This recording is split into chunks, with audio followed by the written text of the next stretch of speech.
Back to the show. With me, Diabetes Babs, back for another one. Boom, boom. Hope you all had a great New Year so far. We're only 2 days in. Now less talking and more eating. Mummy got me Mackie D's. Ooh, yum, yum, bye-bye. Big up to everyone, man. How are we all doing? It's great to hear from Diabetes Babs as well. Hopefully he's having a great start to 2026. Hopefully you guys out there are having a great start to 2026. He's absolutely right. We are 2 days in and hopefully you're having a belter. We can all leave 2025 behind, can't we? All the personal problems, all the football problems, and there was a lot of them, weren't there? Especially if you're an Arsenal fan. But listen, it's not how you start, it's how you finish. And we had a decent finish, personally, to 2025. And that's what she said. And onwards and fucking upwards. And hopefully for Arsenal, it's the same. But big up to every single person that's in here. Let me go through some of the people's here. We got COYG in the building. He's always in here double early, man.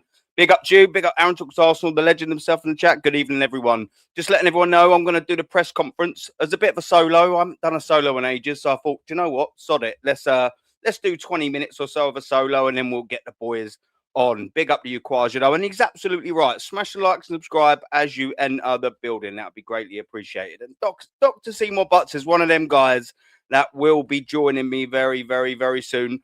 Likewise is Lawrence, if you fancy it, my brother. Big up to you, my friend. Hope you're doing all good. Big up to Jam. Boy. Happy New Year to you as well, brother. And he's saying big up in the chat, of course. Big up to everyone in the chat. We got Sully in the building, man. How are you doing? We'll sack useless Mikel Arteta. That's it, mate. We know he'll blow a 4-point lead. Oh, 100%, mate. We absolutely, well and truly need to sack that geezer. He's got his 4 points ahead, but we've seen him blow 7 a couple of years ago. Do you know what I mean? There's nothing set in stone, is it? Absolutely not with this geezer. But big up to you, Sully, mate. Always a pleasure to see you. Big up to SE in the building, man. Hope you're doing well, mate. Hopefully 2026 in its short little bite-size 2 days is doing a good one for you, bruv. Happy New Year. Big up to you, bruv. How you doing, mate? We got Wahahaha in the building, mate. Great start. He's already chalked off 42 Mackie D's. Yeah, that's it, mate, from the bucket list. He's a non-stop bloke, that geezer, mate. He don't fuck around. He does not. What's that? That shootout played. Yeah, yes. I'm not really a tech sort of geezer. And I was trying to find, obviously, something that makes the old face a little bit bloated. Not that it needs it. We're getting there. We need to trim down a little bit. But yeah, that's like a filter of some sort of absolute nonsense. So it is actually, me that plays Diabetes Babs. And he's here to stay, people. Big up to Gianni. He will also be in the building very, very, very, very soon. Big up to you, G-Man. Big up Aaron, my bro. Big up the world-class chat. Smash like and subscribes. Come on, man. If you're not going to listen to me, listen to Don Gianni. This is what we're saying, man. Big up to you. Big up to Gavin in the building, man. Always a pleasure to see you here. We got Chloe in the building. Hi back to you, my girl. We got JCG here from the start, mate. Here from the absolute start. Big up to JCG. Hopefully you've had an absolute belter of a start so far. Listen, we don't do a wanker of the week on a Friday. We save that to the Monday. I wonder if any of you fridge freezers, absolute geezers, can guess who is in the running. Now, of course, you're Rory. You play Tommy. Before we ask you any questions, let's take a look at you in action. New monarch, new age, new world. No room for a man like Eddie Connolly. That's right. He deserves it. Oh, what fucking acting that is. I'll tell you what. You don't need a massive bite size to know whether someone's got it and whether someone's got it. And I'm telling you, that man absolutely nailed that scene. What a fucking actor he is. If only he was as good at commentating on football as he is in acting. Jesus bloody Christ. But he is in the running, people. And if you don't know who it is, well, you'll have to wait till Monday to find out. Listen, do you know what? As well, quickly, I wanted to say something. Where is he? Oh, big up the views, man. Big up to views in the building, man. Big up my geezer. Come on, views every single time, my brother. We got Ashley in the building. What's he saying? We have 9 games this month. Absolute fact. We will see how Arteta manages players' minutes. Listen, man, that's one of the things we will eventually sort of get talking about as well. But yeah, you're absolutely right, bruv. It's a real pivotal month for Arsenal Football Club, isn't it? We're in every competition that we're in. We play all 4 competitions. We've got 5 Premier League games. 5 Premier League games, not 5 lessons we learned like Bavs. Nom, nom, nom, nom, nom. 5 Premier League games. We've got an FA Cup game. I don't know if we get through that. We get another one in January. I'm not too sure. Like round 4, if we suddenly make it through, you know. We've got 2 Champions League games, of course. One of them away in Milan. And the next one at home to that carry-out team, whoever the fuck they are. I haven't got a Scooby-Doo. And then I think we've got Chelsea, haven't we? So, yeah, we're playing in all competitions. It'd be interesting. It's one of them funny ones, isn't it? Okay, you're not going to be at the Champions League. Because of the points, we're done and dusted. That's absolutely fine. But you know what? You can go out of 3 other competitions. I mean, it's probably unlikely, but you never really know with Arsenal. You know, you could have a stinker away at Stamford Bridge, even though they're having a little bit of a 6-7, aren't they, really? Going over there, new manager. I'm sure we'll be through the door by the time we play them. I think it's on the 14th, that first leg. The return leg on the 3rd, I think, of February. But I expect us to get through that. But you never know, do you? You might have a biblical Western Supermare stinker. Do you know what I mean? You just don't know. Hopefully the boys turn up, whoever plays at Fratton Park. Do you know what I mean? Because Fratton Park, I'm telling you, the Portsmouth will be bang up for it. I expect us to do well, you know, but it's going to be a tricky one. And just like what you're saying there, Ash, big up to you, bruv. 9 games to negotiate, 4 different competitions. 3 of them, really, you can exit. And by the way, I mean, in the Premier League, you could draw at Bournemouth tomorrow. We'll get into that. You could lose at home to Liverpool. We'll get into that. You could have a stinker at home to Manchester United, a draw away at Nottingham Forest. You could effectively be out of it. You never know. Listen, we've got a nice 4-point buffer. We'll get into all of that as well. Do you know what I mean? But it is like what you quite rightly say, my brother. Very, very, very big. Very, very, very important January. That is for absolute true. You may or may not be right there. Big up to you, COYG. Come on, man. Come on, brother. Yeah, big up to John. Big up to you, Black Crow. Always good to see you in the chat, my friend. Topside Highbury in the building, man. Big up to you. He's saying big up to everyone as well. We got hi from Sonny. It might be the first time I've seen you in the chat. Big up. Hendo. Big up to Hendo, man. Happy New Year to you as well. And good evening and watching. Absolutely. He's 100%, man. What we saying here? Lawrence, what juicy little morsel have you wrote on the screen, my brother? Just watched Pincast on FTV video, the preview of the Bournemouth game. He looks even weirder with... Oh, no, he ain't done that, has he? Oh, mate, maybe he's going to be in the running for a bit of a wanker of the week on Monday. We'll have to have a little goosey at that at some stage. Don't know what people's problem is when they dye their hair. It's ridiculously silly like colours, do you know what I mean? I don't know. If you're a girl, all the power to you. Do you know what I mean? That's part of your weird beauty thing. Whatever, I'm okay with that. What are geezers doing? Do you know what I mean? Just fucking keep your hair colour. Even if you're going a little bit grey with a bit of pride. Do you know what I'm saying? What's going on here? But listen, let's do a little bit of press conference before we bring all the boys in, and then we talk about the Villa game. And then we're going to talk about Declan Rice, and we're going to talk about a bit of Bournemouth coming up. We're going to talk a load of things with the boys when they're coming here. That won't be too far long, but let's get through the painstaking, crappy, fucking all about me, Mikel Arteta press conference. And here he is. Boom. We're going straight back into the injury news, which is, I think we sort of all want to sort of know. Do you know what I mean? Especially the first one being Declan Rice. And he's basically saying here, and if there are any fresh injury concerns after Tuesday, and he's come straight in with no.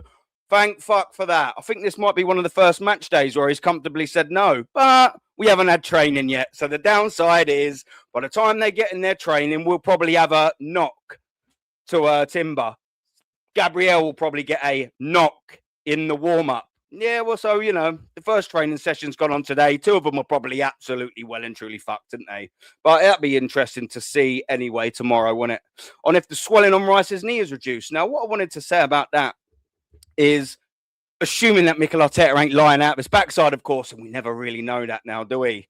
A little swelling on the knee. We sort of thought it could be a little bit worse. I know swelling anywhere ain't too great, is it? Do you know what I mean? Let's face it. But at least it ain't a big injury. And do you know what I did sort of think to myself as well? When he was in the crowd, jumping around, buzzing, you know, for the Villa game, all right, Mikel Arteta could have forced him there. You never really know with that guy. But he looked a little bit chipper. He didn't look in too much pain. He was jumping around and all of that. So I knew it didn't seem too sort of bad. And he's basically saying about the swelling on said knee. Not yet. We have another training session today. So let's see how he comes in. And that's how the feeling is. Yeah, but the Villa game was a bit too early for him. So do you know what I mean? Fingers crossed. And this is going to be one of the points that we're going to say later. So let me know what you think in the chat. A little bit of the clash here. Should he be on the bus for the Bournemouth game, or shall we save him for the Liverpool game? Should he stay or should he go? I know what I want, and I think I know what you lot want too. Calafiori Mosquera, done. Shark, horror, shark, horror. And then on the selection, headache of 3 strikers. What headache is there? I'll tell you, the only headache that he's got now that they're back is how he's going to bin Gyökeres off. That's the only headache he's got. This is what he's wanted. There's no headache here. He's absolutely buzzing. Mikel Arteta somersaulted out of bed knowing that he's got 3 fit strikers because he can bin the fucking bin the Swedish one. Facts. I think that that's what we want, to have options with the amount of games we have on the schedule. So far, we haven't had that. I wonder why, Mikel. I wonder why. So we're looking forward to having everybody on it. Everybody's performing. And being able to change profiles, just a new one. Be able to change profiles. It ain't fucking Twitter, mate. What you doing? During the game as well. To pick players in the best condition every time. When was the last time you was able to fucking pick a player in his best condition after running them all into the ground, you absolute nut job? Madness, man. Oh, I ain't read through one of these press conferences in ages. This guy's absolute batshit, isn't he? Absolutely batshit. On our improved discipline this season with 6 fewer red cards. Great. We know how important it is to maintain your 11 players on the pitch. To be fair, you know, the only thing discipline-wise that I've noticed with Arsenal, albeit a couple of them lucky, you know what I mean, is that we keep getting, and people might combat me when they say this, you know, it might be a smart sort of tactical foul, pulling back, but we're doing a lot of that and in our own half. Has anyone else noticed this in the chat? When I come back to reading through, I'm intrigued to see, because we seem to be getting a lot of yellow cards where basically we're in the wrong position, we're a bit flat-footed, we've been beaten by a man and we're just dragging them back. Granted, do you know what I mean? Some people might say, and in some scenarios it might ring true, that it might actually be a decent foul. But we've been doing a lot of that. So I want to see that a little bit out the game. But 6 fewer red cards, assuming that that's so far this season. I don't know whether that's in all competitions, but I'd rather have 6 fewer red cards than not. Essentially, so fair enough. We lost both games against Bournemouth, and we know the difficulty of that. We know how good a team they are, how they can threaten you from every angle. So we know the difficulty of the game tomorrow. Yeah, look, listen, are they going to be with Semenyo or not? We don't know. We'll obviously get into that with the boys very, very, very shortly. And on what we're considering for the January transfer window, we're open to every option. I'm not going to read all of that because we know we're probably not going to fucking do nothing. But here we go. And if Ethan Waneri, or as DJB, the absolute legend, would describe him as, Ethan Smith-Rowe, sorry. Oh, nearly got that one wrong. Never mind. Every player is very important. Every player has a role. The role can change throughout the season for different reasons, and everybody has to be ready to play. So, you know, granted, yeah, I actually sort of agree. You know, sometimes you might need players in the squad. However, you've given him no minutes. We're 19 games into the Premier League. We've played 6 Champions League games, 2 Carabao Cup games. It's a lot of games. How many minutes has that translated for Ethan Waneri? You can make sure he's ready all you want until the cows come home. You need Premier League minutes. You need Champions League minutes. You just need any bloody first team minutes in your legs. And you cannot expect to rely on that kid when you've left him frozen for 4 months to come in and produce a top-class performance. Now, he may do, but you can't expect that from him. Come on, man. And that's all part of his shitty rotation, isn't it? Do you know what I mean? On Enzo Maresca leaving Chelsea, no one gives a fuck. On the mood is like amongst the team. Should be pretty good after that, shouldn't it? It's very good after the game. He's saying, yeah, they're in top condition, against really a top opposition. Fair dues. Again, to perform and winning the manner that we did was great. Absolutely double fantastic. And the new focus is Bournemouth. Not going to read that last little bit. It's boring. And that little bit, sod it. And here we go. On the hunger from our attacking players to start matches. Yes, but to want to start, but as well fulfilling their role. Very fulfilled. We've got such a fulfilled strike force when they have to come in an extraordinary way. Oh, such a big word. That's something that we have improved a lot. So every time we bring in players on the pitch, they're really deciding games. And that's what we need. On a 4-point lead at the top of the Premier League. We've seen this before, haven't we, ladies and gents? How did he manage it last time? Let's hope that he's finally learned his lessons, which we all know he fucking doesn't. On 4-point lead at the top of the Premier League, it's where we are and where we're really happy in the position that we are. It can always be better. It would have been, if not for you. There are things to improve. Of course there are. And the only thing is that we know is that the next away game, we know how tough it is for every opponent to beat them. Absolute facts. It's going to be a tricky game. One we should still win, though. On the consistency required to win titles, yes, but we're still in early January. Listen, all you Arteta lovers, and there's none in this chat, so big up to every single one of you. Like and subscribe as well, you saucy sausages. On the consistency required, he's saying yes, but we are still in January with another 5 months to go. All you Arteta loving top gooners, your own manager even knows it. We are only in January. Calm your little knickers down, Jesus. And we have a lot much more to do. Of course, no one ever won the Premier League title in January. They didn't win it in October when everyone was celebrating it either. Absolute madness, but that's what you get when you've got a load of wank stains as fans, isn't it? What can you do? But not you. And how much he spoke to our players about discipline, and it says, I've sod that. Nope. Can't be asked. Rice's ability to master every position he plays in. He should only have to play in the midfield, Mikel. If you weren't destroying all of your defence, if you weren't destroying Ben White, if you weren't destroying Timber, he wouldn't have to play right back, would he? He just wouldn't. Let's just face it. He wouldn't. How much he values expected goal statistics. None of that shit here. Off you pop. And if Rice should have come off against Brighton. No. That's normal, of course. So someone's actually asked him, should he have come off? Should he have had a rest? Probably, yeah. Sometimes you get hit throughout the game. You're able with the adrenaline because you are warm. Listen to this bollocks. So he's got a knock. Clearly he's hurt. But because he's warm and he's got adrenaline, fuck him. Don't matter about Aston Villa next week. Probably the most important game of the season that he'll have, considering the circumstances. He's fucking warm. Let him go, don't worry, your adrenaline will see you through that. Yeah, all right, maybe it will see you through the Brighton game, but it clearly didn't fucking see you through the Villa game, did it? And it might not see you through the Bournemouth game. What is this geezer on, mate? I'm sure this geezer is smoking copious amounts of crack before he does this press conference. I'm telling you, he's absolutely batshit, isn't he?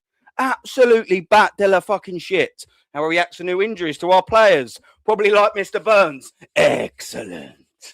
Absolutely, because he's caused most of them. Oh, shouldn't say that. What can we do better? What can you do better? What can I do better is what you should have said. That is the only thing. What can I do better? What can I do better? By the way, everyone, I thought we weren't going to get all these injuries now the masseuse left. Funny that, isn't it? So funny that we're still getting the same old injuries, but the masseuse left. I thought that was going to cure it all. What a load of bollocks. Bollocks. Bullshit on how players coming back from injury allows us to be more flexible. More fucking players. Who asked that question? What a fucking dipshit.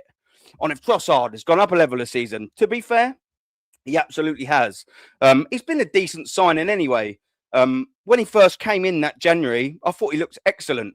And then Mikel Arteta binned him and rushed Gabriel Jesus back. And we all know how that worked out, don't we, guys and girls?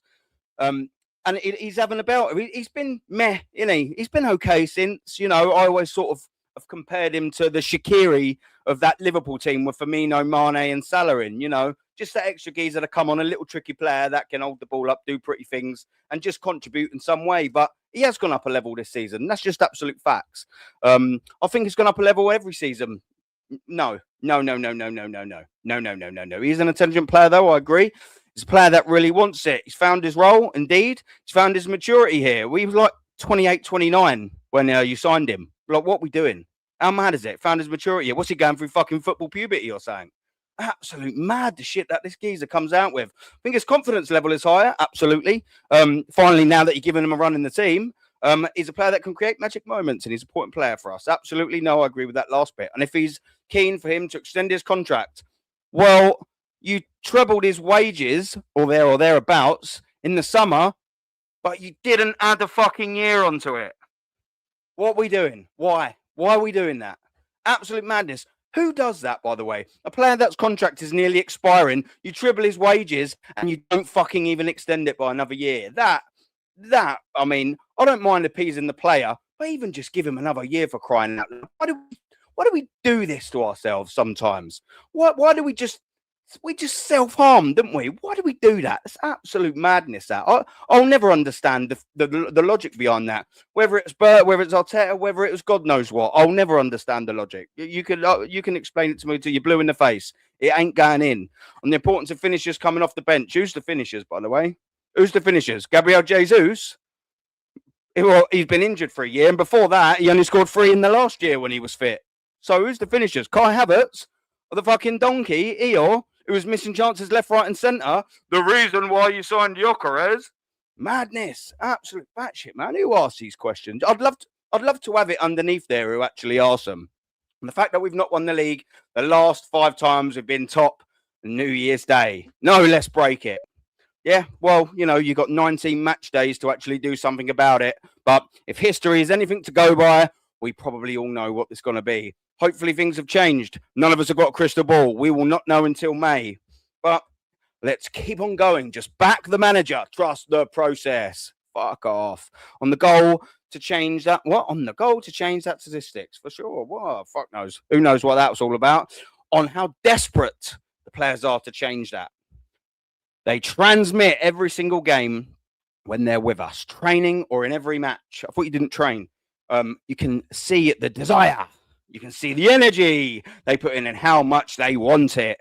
And that's what we need. Still 5 months to go.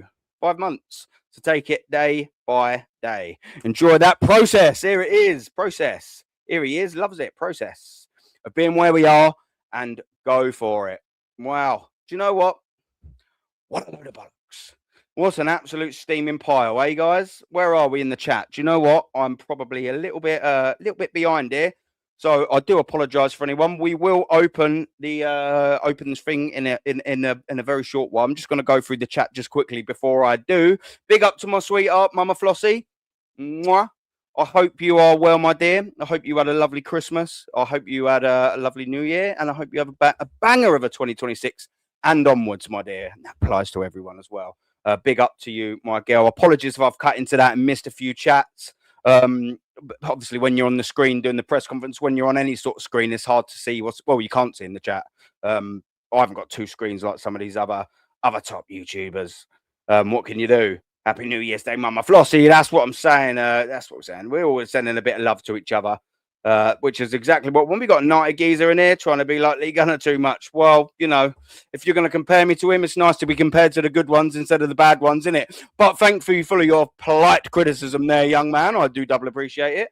I'd rather be myself than a poor version of someone else, but that's lost on some people. But big up United. I'm glad you are where you are. Lynch, big up to you, brother. Big up to you, my friend. Hopefully you're well, my geezer. Big up to DG too, man. Big up to Martin Tapp in the building. Hope you and your family have had a good one too, my friend. Absolute belt, man. There's loads of people in the chat. This is what we're saying. Big up to every single one of you, man. I'm kind of enjoying the solo bit again, man. I need to do a little bit more. It's just so hard to find the time, people. But I'm going to try and make a little solo thing a little bit more of a regular. So I do apologise for the lack of it. Right, let's get the link in. Let's have a little copy and a paste. Give me 2 seconds. I just need to open this up on YouTube and then I'll lob it in there. Just bear with us for 2 seconds, guys. I'll tell you what, let me just put it in the StreamYard bit. Let me bang it in there and then I'll get it pinned in 2 seconds. So so you should be able to see that now. That is up. And then we will get you fridge freezers up on here. Right, just bear with me 2 seconds. Let me get this up. The link should be in the chat. Let me just send it to a couple of people as well. Just bear with us. What are we doing here? Of course, it's been a while. You can tell. Do you know what I mean? You can tell it's taking a little bit ages, isn't he? Oh, well, Aaron, he's a little bit rusty on his own doing this, man. What we doing here? Give me 2 seconds, guys and girls. We got Macy in the building, man. We got Aaron, my brother. Happy New Year. Big up to everyone, man. Happy New Year to both of you. Yeah. Happy New Year, mate. It's been a while since I've been on one of these. I'll be honest. It's been a bit mental over the last few months. It's been a minute. Yeah. Do you know what? To be fair as well, around the Christmas time, I've cancelled a couple. One of the times I was way too steaming to be able to fulfill it. Honestly, it had just been Slur City. So I decided to cancel it. It's in the best interest of everyone. Trust me. I'd had too much of a Christmas drink. So yeah, that is what that is. But yeah, man, listen, let's get to our first talking point. Oh, who's that? But we got Jam Boy in the building. Jam Boy, boy. Big up to you, brother. Big up, people. Here he is, man. Listen, while we've got everyone here, let's briefly touch on, did anyone watch the football last night? We had Sunderland and we had Manchester City. We don't have to talk about this for ages, but it's relevant, isn't it, man? I don't know about you lot, but I haven't, because obviously we're getting latter in the season. I know we're only halfway, but I've started watching everyone again. I'm trying to find time to watch rivals again. And I tell you what, sometimes it was like watching Arsenal. I was fucking just sitting there at the last 5 minutes just thinking, come on, hold on. Because all of them little points are getting important now, aren't they? All of them moments. What did you guys make of Man City dropping 2 points? I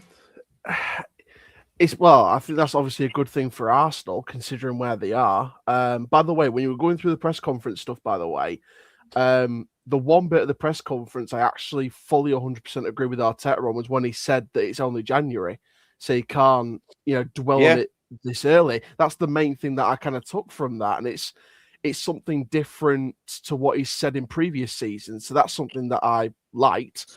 And I think that the points dropped by City, for example, is very important from an Arsenal perspective, because even in January, keep that gap as clear as possible, and you've got the best possible chance of getting over the line this time around. From a City perspective against Brentford, look, I thought Brentford had some good spells in that game. The fact that Brentford's set-piece coach has outlasted Enzo Maresca, could be outlasting Ruben Amorim, could outlast Arne Slot is mad, but fair play to Keith Andrews for what he's done at points this season. I'll give him credit for that. I do think City is still the main threat for Arsenal's title race. I do think Arsenal and City, for me, are the only two teams in the top. I think Villa might just step off a bit, but don't get me wrong, I think Villa will still get top 4 in my opinion. But I think the title race is just between Arsenal and City again. But it's going to be interesting to see what happens. City have always got that danger in the attacking threat lurking behind. But Arsenal, although their football's not great to watch, they just get results. And it might be a very copy-paste answer, but sometimes that's what champions do. And you can't do that all season. We know that for a fact. You can't rely on that for a whole season. We saw with the Spurs game, the Bayern Munich game in the Champions League, and of course against Villa in the second half. When you guys tear people apart, that is the Arsenal I love to see play. Whether it's Arteta, whether it's Wenger, whether it's other managers. From a neutral, isn't it? Yeah, absolutely. When you just play, when the actual style of play isn't great to watch, but you get results, it's like, but you're kind of scraping by, you're kind of letting the results speak for itself rather than focus on what you need to work on. And that's something that I think Arteta will need to work on January and going forward is, okay, the games that we don't play great, just make sure you don't lose. The games we do play great, like he did in the second half against Villa, take it by the throat. That's something that I don't think City did against Brentford last night. And I think that's something that Spurs failed to do against Sunderland as well.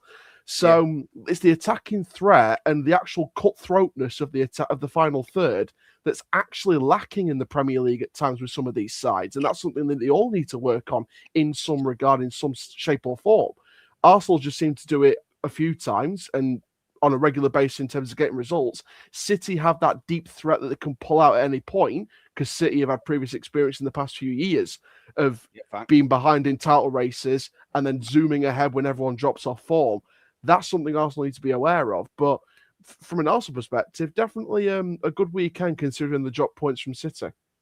Yeah, no, facts, man. Yeah, I agree with everything you said, man. Nailed it. Macy, you was next in the building. How are you doing, my brother? And man, what did you watch the Man City game yesterday?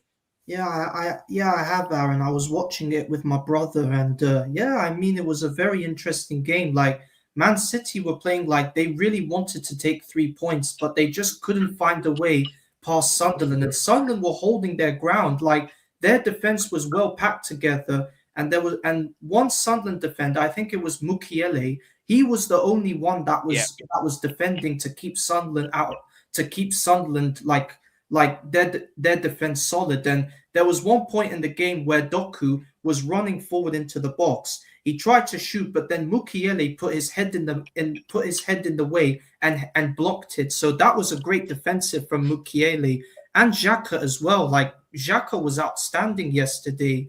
he's been very good since returning to the Premier League. But City, for me, like, this was their opportunity to put more pressure on Arsenal, and they blew it. And there are two players in the City team that I need to call out, Haaland and Foden. Like, Haaland's supposed to be their striker, but every time when Doku or Cherki is trying to get forward and give him the ball, he's like not making any runs forward. I just don't know what's happened to Haaland ever since he got that 100th goal for City, and Foden as well. Foden was absolutely abysmal too, but that's why Pep relies on Foden, because he is the only one that can get him a goal, but Foden couldn't find a way to get a goal. So like Pep needs to make some adjustments to the team. And the best thing is that it looks like Semenyo is on his way to Man City, because I've just seen the news of him completing his deal. Yep. So like City could look even better with Semenyo in their squad. And all in all, I've even seen reports of Brennan Johnson wearing a Crystal Palace shirt. So it looks is officially a Palace player. So City, like, I still believe in my mind, City are still another team to challenge Arsenal for the league. But Arsenal have to keep improving on their performances. Despite the fact we were able to beat Aston Villa, the first half we were terrible. Like, Villa had so many chances to score, but Ollie Watkins, like, I just don't know how has he been able to miss such a glorious chance to put Villa in front. And in the second half, when Amadou Onana went off injured, we were able to take advantage of that. And the first goal was absolutely amazing. Gabriel, I'm happy that he got his goal for us. Like, it's great for him to be back in the squad and score from another corner. But I was a bit nervous when he went down holding his leg. I think he had cramp or something. But all in all, I'm happy he was on the pitch, and it's good that he's back up to speed. But I just do not want Arteta rushing him back too quickly, because if Gabriel continues to play at a huge risky game, then that could cost him his health.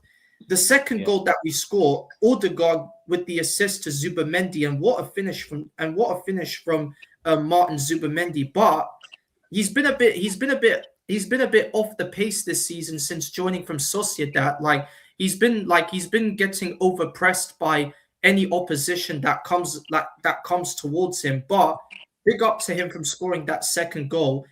And the third goal, Trossard, that was an absolute amazing finish. The way he absolutely smacked it into the back of Emi Martinez, that was outstanding. Trossard, for me, has been carrying Arsenal throughout the whole season, and without him, we could struggle. So all you top gooners that had the audacity to say, but we need to get rid of Trossard and Martinelli. Well, excuse you, because Trossard, he is still the same. He is still carrying this football club into where they should be going, and that's the Premier League title.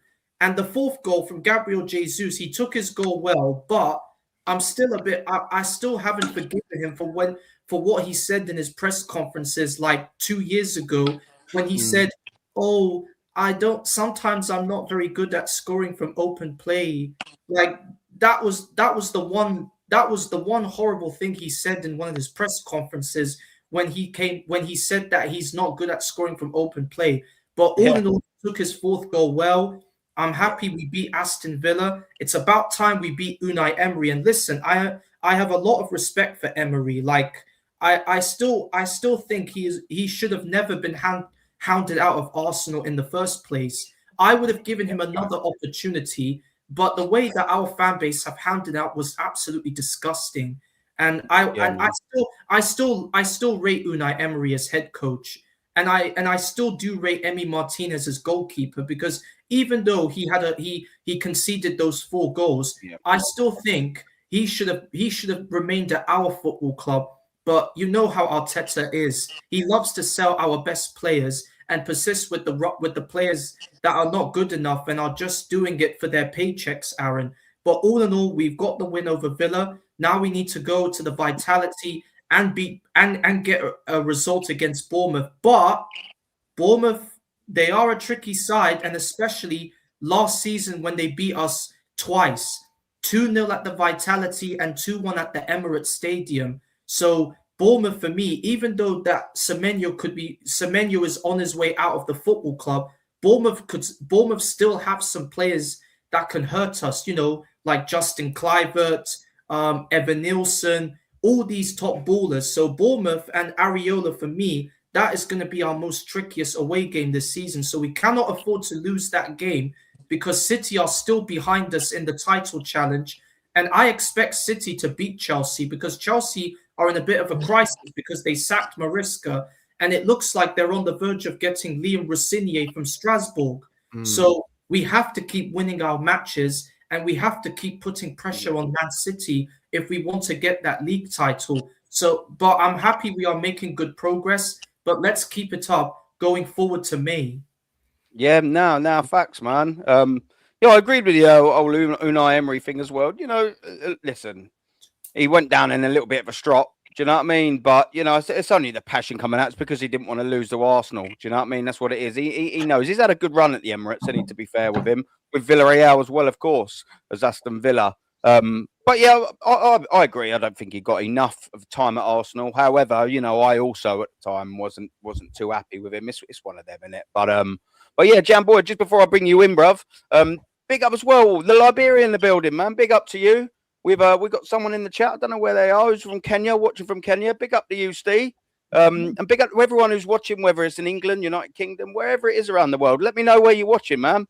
Big up to every single one of you, man. It's always nice to see, you know what I mean, in other sort of places of the planet. You've managed to find time to watch little old us, little old me. So it's always greatly appreciated. Jan Boy, man.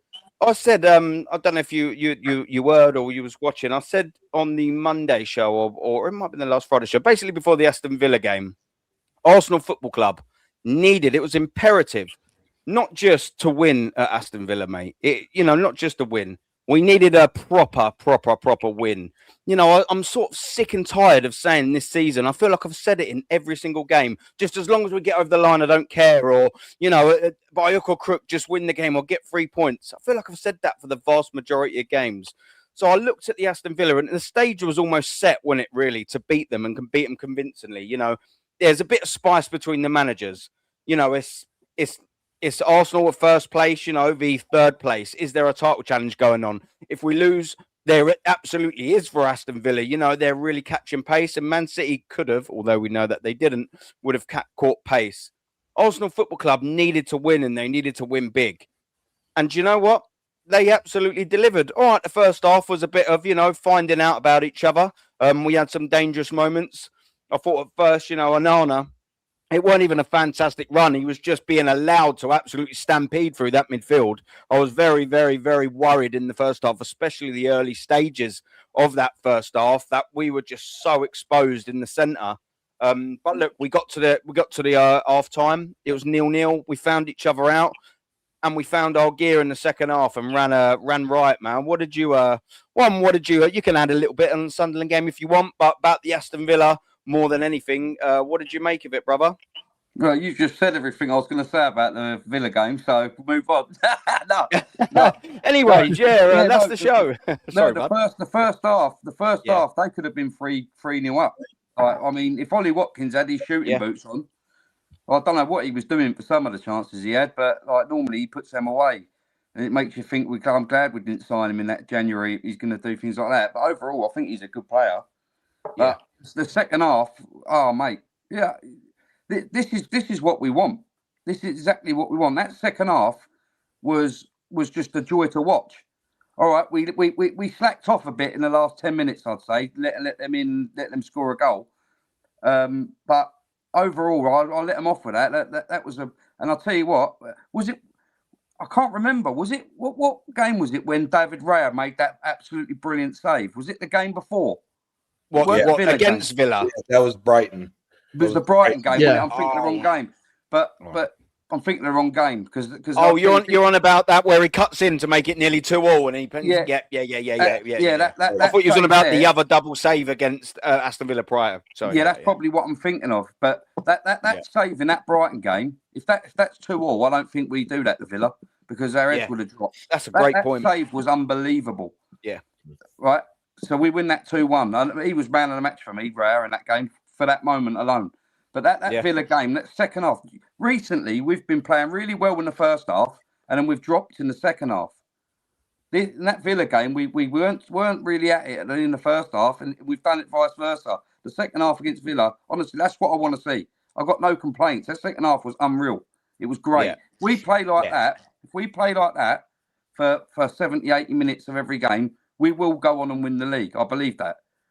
The problem I've got is that we're playing one good half and then a shit second half or a shit first half. Yeah, you know what I mean. And you can't get away with that really. I mean, we have been this season, but it will catch up with us, and that will turn against us if we don't start performing better in like say the first half against Villa. We need to be a bit better in that first half because, as I said, if they go 2-0 up, we're in shit street. But overall, and I just want to make another point on what Mason was saying about Jesus. Gabby Jesus said that scoring goals isn't his strong point. It's not his strong point. Now, to cut him a bit of slack, I think what he means by that is scoring. He's not an out-and-out 9. He's not an out-and-out 9 and like a Haaland. I think what he meant by that is that he's more of a playmaking sort of false 9, where he'll hold the ball up, bring others into play. That's probably what his strongest part of his game is. And I personally think that if Gabriel Jesus had Aubameyang's finishing, he'd be one of the best strikers in world football. I really do. I think I actually rate him up. Considering the rest of his game's pretty solid, the finishing. The problem with him is his injuries. Yeah. And I'm not sure if I'd keep him. I'd keep him for the rest of this season. Yeah. If he plays really well and helps us to a title, I would extend his contract for another year, 1 year. I wouldn't be going down the road of fucking 5 years and all that. I think he's still got 18 months from now, though, isn't he? So he's got another year after this season. Yeah. I mean, I don't know with Gabriel Jesus. I can't 100% say I agree with you beyond this season, but I do agree with you, and I've said it. Yeah. Look, that's it. But we all agree with each other, apparently. Look, but we do it politely when we disagree. That's the difference. One of the things I will agree with you on, though, before I bring Gianni in, is I actually do think now it would be foolish unless an excellent offer comes in. If someone from Saudi comes in or wherever and goes, look, here's 20 million or whatever, Gabriel Jesus, this is an up, bye-bye, tala, sayonara, fuck off you go. But considering, and I know it's only a small bite size, considering I don't think Arsenal are going to sign a first team forward in the winter, considering we have got injuries left, right and centre, considering the Sakas and everyone's Gyökeres's, Martinelli's not really 100% form. I think it would be a bit foolish if a loan or a derisory offer came in like 5 million. I think it would be foolish to say no to that for the rest of this year, purely because he's come in, he looks like he's settled himself. I think it could be a good squad addition for the rest of the season. We're still in 4 competitions. There's still January left. There's a lot of games, like I said at the start of this, in January to play. There's all 4 different competitions. You can start him against Bournemouth away and then start Victor Gyökeres against Liverpool. You can start him in some of the home games in the Premier League that we've got this in January. You can start him at Fratton Park. You can start him in some of the pointless Champions League games. You can definitely start him in Carriat. You can start him in the Chelsea away. Do you sort of see what I mean? I think it would be quite foolish. Him tomorrow. Yeah.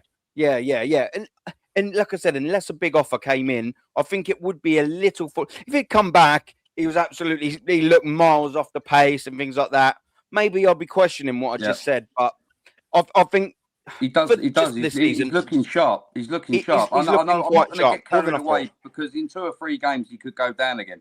He could break down again. I know this. What I'm saying it's a long-term worry, though, Jam Boy. That's a long-term worry as well. If he finishes the rest of this season injury-free and plays as like he has been like since he's come back. That goal against Villa was unreal. I mean, that was just unreal. That cut back from Trossard, the first touch, and then the nonchalance, the way he just bent that in. Martinez might have well sat down and read a book. He ain't fucking getting near it. You know what I mean? What must Gyökeres have thought coming off for him best. in his first touch? He just scores a goal, isn't it? Yeah. Unfortunately for Gyökeres, Arsenal, the way we set up to play, it just doesn't suit Gyökeres' game at the moment. I do think he would come good. I do think he would. I'm not giving up on him totally yet. But at this moment in time, from what I've seen from Jesus since he's come back, I feel more comfortable or confident that he's going to score a goal against Bournemouth tomorrow than I do with Gyökeres. That's it. That's the sad where we're at, isn't it? It is. I want to see Gyökeres banging goals in. I want him to play and score goals. But right now, this now is our most important game this season. Every time we win and City drop points, the next game is our most important game in the league. If we don't win tomorrow, City win, then it's back to where it was again. It's, you know what I mean? We need to capitalise tomorrow again and put it to 7 points. Yeah. Yep, facts. We have to, and then put the pressure back on them. Can I add on to that as well before I bring Johnny again? I'm so sorry, Johnny. I will add this up in a second. I think, apart from obviously playing Bournemouth tomorrow and Manchester City playing Chelsea, I think the next, I'll get it up in a second, but I think the next 2 or 3 games they play first. So you're absolutely right. This is a really good opportunity as well to start putting pressure on, because Manchester City are going to be playing first for the next few games. And they're going to be putting the pressure on us to sort of win games. We will get more into that in a second, but I want to get the thoughts of this Chicago legend down here, the Napoli geezer. Naughty Napoli Gianni, man. Come on, brother. How are you doing? Happy New Year, first off, bruv. And talk to me about Aston Villa, my man. Well, Happy New Year to all the guys. I'm watching a game while we're talking here. Keep an eye on this AC Milan game. I think we're glossing over the Villa game a little bit too much. I think the Villa game exposed a few things. Number one, depending on how long Declan Rice is out for, that's a much more concerning thing that I think what a lot of people are leading on. Agreed. That's number one. Number two, Gabby Jesus, I still wouldn't give a rat's ass. If I'm going to start anybody in the striker position over Gyökeres, it's going to be Trossard with the way he's scoring right now. I'm sorry, man. He's the only guy that we've had at a false 9 that actually played well and consistent in that. And he was robbed of that starting position when he rushed Gabriel Jesus back when we threw 22-23 through the season away when we were 8 points clear. So I'm going to be honest with you. If we're going to try to take the ability of Gabby Jesus, I'm throwing him on the left wing. He looks better as a winger than he does as a striker, in my opinion. I think with what you're saying, Tom Boy, as far as capabilities and everything else, he would fit more so on the left wing and being able to dribble in. And I think you could also use Trossard's ability to pick passes. And let's be honest here, behind Gyökeres, Trossard is our best pure finisher. So I would want the best pure finisher that could be out there in the striker position. Now, the Villa game, we won that game because Onana went out with an injury. If he doesn't go out with an injury, I don't care what anybody wants to come up with an excuse for or anything else. He was running that midfield like it was nobody's 100%. And the even sadder thing about that was because of the yellow cards, Kamara wasn't there, which would have been even worse if we would have had to deal with him and Onana in the midfield at the same time. But also, Matty Cash was not there as well. So we didn't play a full-fledged Villa team. The fact that Onana's injury was the difference is the scary thing, because everybody swore up and down Zubamendi was this unbelievable midfielder. And I'm sorry, man. Zubamendi is not what everybody thinks it is. We need Rice back as soon as possible, but with proper healing. I don't want anybody else rushed back, because I'm with Macy too. If Magalhaes is hurt, everyone's saying it's cramps, but if Magalhaes gets hurt for a significant part of the season, like potentially Rice could be, this is going to be a tough season. Because for me, that game against Sunderland for Manchester City shows that this ain't the same City team. It's not. I'm sorry. That type of a game, Kevin De Bruyne or Gundogan pulls through for them. They don't have that. I'm sorry. Everybody's been hyping up this Reiners. I'm sorry, man. I watch City A. Reiners has to be on it. Reiners can take a random game off here and there. He's not an ace in the hole to be a difference maker for them to go win a title right now. So this is on us to go out and win. The problem is not the problem. Well, it's a mix of a problem. And the question is, are we going to be healthy enough to do it? Because if we can get through these games and remain in first and we get completely healthy, I'm sorry, I don't think we're giving up this title this year in particular. But it's going to be down to the manager on how he's able to handle the injuries in the rotation right now. Because what is it? I think it's 9 games in January. We got to make it out without rushing anybody back. Let go of the grudge. Let go of the bullshit. Ethan Wanyer needs to get some minutes because guys need some time off. Wanyer needs to play. Even if you got to throw Miles Lewis-Skelly in at the midfield at certain points because Nkapia is going to play left back, let him do it. Yeah. Let him do it. We got to get some rotation in there because we can be 4 points ahead right now. If we got injuries all the way through, we're going to have a problem to where City could eventually catch us because it's more self-inflicted than them actually winning it. And that's what the worry is for this season. If City goes on and wins the title, it's how much self-inflicted damage did Arsenal do as opposed to City going on and winning the title. And like I said, that Villa game exposes a lot with that midfield. Odegaard. That first half, G, innit? That first half. The first half, I mean, here's the thing. People are celebrating Odegaard. Well, it's about fucking time, dude. You've been making what, 250,000 pounds a fucking week to play like shit for almost 2 years? About fucking time you woke up. And you better keep playing that way, especially now, because we're going to need you to play that way with Rice injured. Yeah. So, that's the thing that we need to figure out here is how to protect Zubimendi. Because, brother, if Onana doesn't get hurt, they ran through that midfield like nothing. And that's also a scary thing as well. Everyone's saying Villa's falling out of the title race.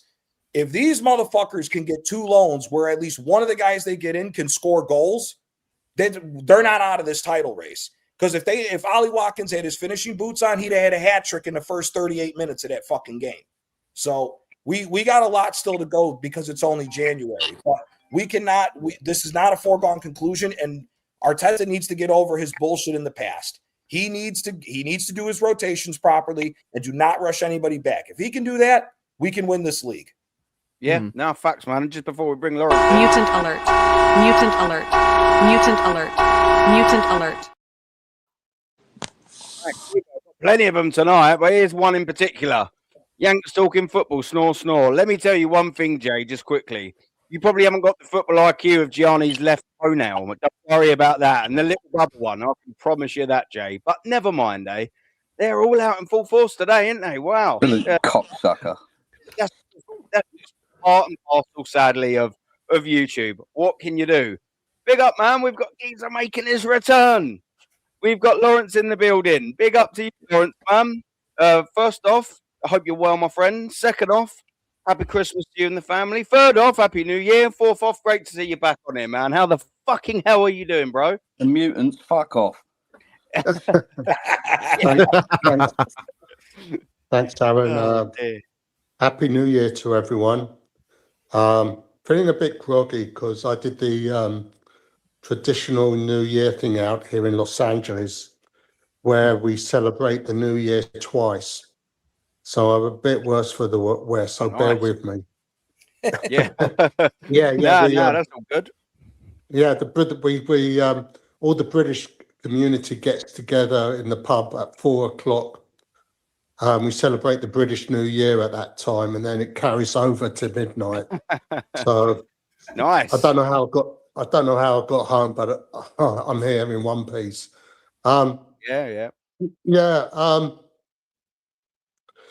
I've seen this movie before, lads. You know, I keep saying it. You know, I keep my feet on the ground. Where have we seen this before? Where we've blown a lead at the top of the table, and Man City overtake us? It's just our fan base just doesn't learn. Neither does this manager. I was talking to someone on Facebook about this the other day. You know, he was an Arteta lover, and he kept telling me to trust the process. And I said, I'll believe the process when there's silverware in the cabinet at the Emirates Stadium.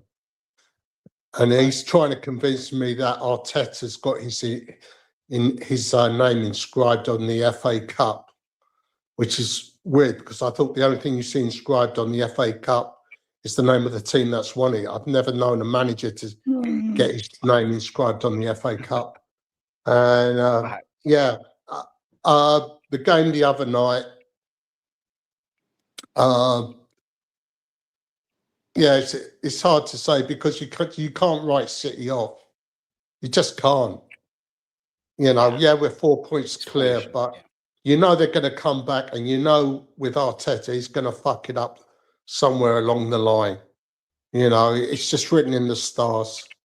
The Villa game, if someone had told me at half-time we were going to win that game 4-1, I'd be calling up the loony bin to whisk them away because that first half, I mean, it was a bad day to start off with because we heard about the injury to Declan Rice. And that first half, how we were level at 0-0, I've got no idea because they were making toast out of Marino. Marino was nowhere. In fact, we were lucky to have Marino still on the pitch at full time because that foul on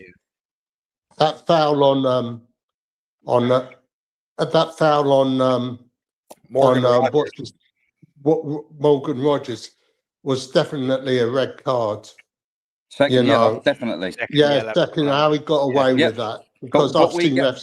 We've got the FA and everyone against us, and the referees against us. Yeah, exactly. The agenda.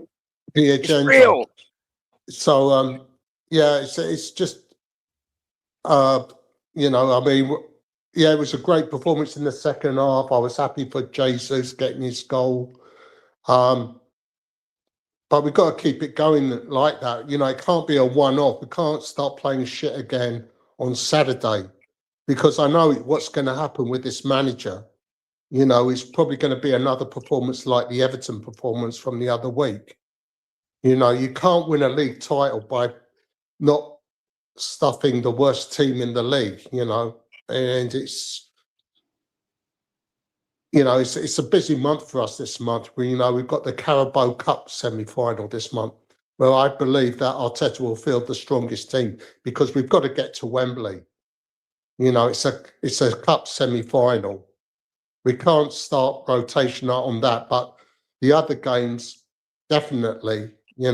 If he starts playing the full team, and players who aren't 100% fit, then, God help us come the end of the season because I can see the same thing happening again like it's happened the last 3 years or so. No, absolute facts, man. That's the sort of thing that we all keep saying, isn't it, with this Arsenal team and all them top gunners you're talking about. Lawrence and everyone on this panel has spoken about, everyone in this chat has heard and know that they speak about. They just cannot be able to just see the point that we're coming from. None of us here in chat on this panel want Arsenal to fail. Neither do we want really Mikel Arteta to fail. We want Arsenal to win. Mikel Arteta wins, Arsenal win, and that's good enough for me. But the fact that people can't differentiate between the Mikel Arteta and Arsenal Football Club when you're sort of criticising, the fact that they can't even just open their ears and their eyes and basically just see the point that we're coming from. We ain't woke up out of bed halfway through the season and gone, do you know what? I think Arsenal is up. We've only got that opinion on one thing and one thing only. 6 years of watching it happen in real life. That's that. That's just the hard facts that people just they know they just don't want to admit because they're so heavily invested in their bullshit. They will do anything to protect their investment, and even talking against absolute logic. What can you do about it? There was a point, I don't know if Jamboy or whether it's Gianni, maybe that made it. And it was basically sort of saying about the games and the way they're falling. And I always had this 6 fixtures until Feb. But of course, ladies and gents, we have played the Brighton match. And of course, we played the Aston Villa match. Not the Forest have played Manchester City, of course, and Sunderland have played them as well. So we've got in the Premier League 5 games left. And I sort of had this up earlier or before in recent sort of streams and basically said, where's that winning run coming from? Now, I said that a little while ago, and so far, I think, 5 games in now? And off the back of a very good Aston Villa performance, we've got 5-5 in the Premier League, I think, or is it 4-4? Someone will have to just confirm that with me. I think it's 5-5, but I'm not too sure. We need this title-winning run from somewhere, and that's got to continue here. I didn't think it was going to be where we are, to be fair. but we've got Bournemouth next, and we need that for a win, absolutely. We've got Liverpool in a poor moment at home. And we've got Nottingham Forest, who aren't quite the team that they were last year. Let's get that right. We've got one of the worst continual Manchester United teams my 36 years has ever seen. And then Leeds away, a tricky game. But now we can look at this sort of on the back of a bit more of a run, and especially on the back of a very good performance. Is this not where we win the Premier League? Absolutely, because you're not going to win it in January. That's an absolute fact. But can we absolutely get our foot in the door and dictate this title race in these next 5 Premier League games in January, considering as well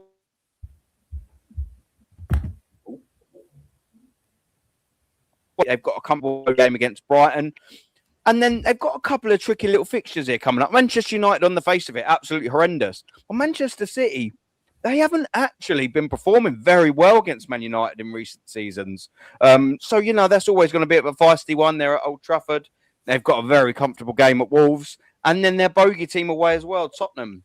Is this an opportunity? And anyone jump in, anyone jump in. Is this an opportunity now that we know we're on a 5-game winning run? Now we know 2 of them games are won, to actually stamp our authority on this title race coming into early February. Anyone who wants to take the stage? Yeah. It is an opportunity, but with this manager... we go Lawrence and then Chow, yeah?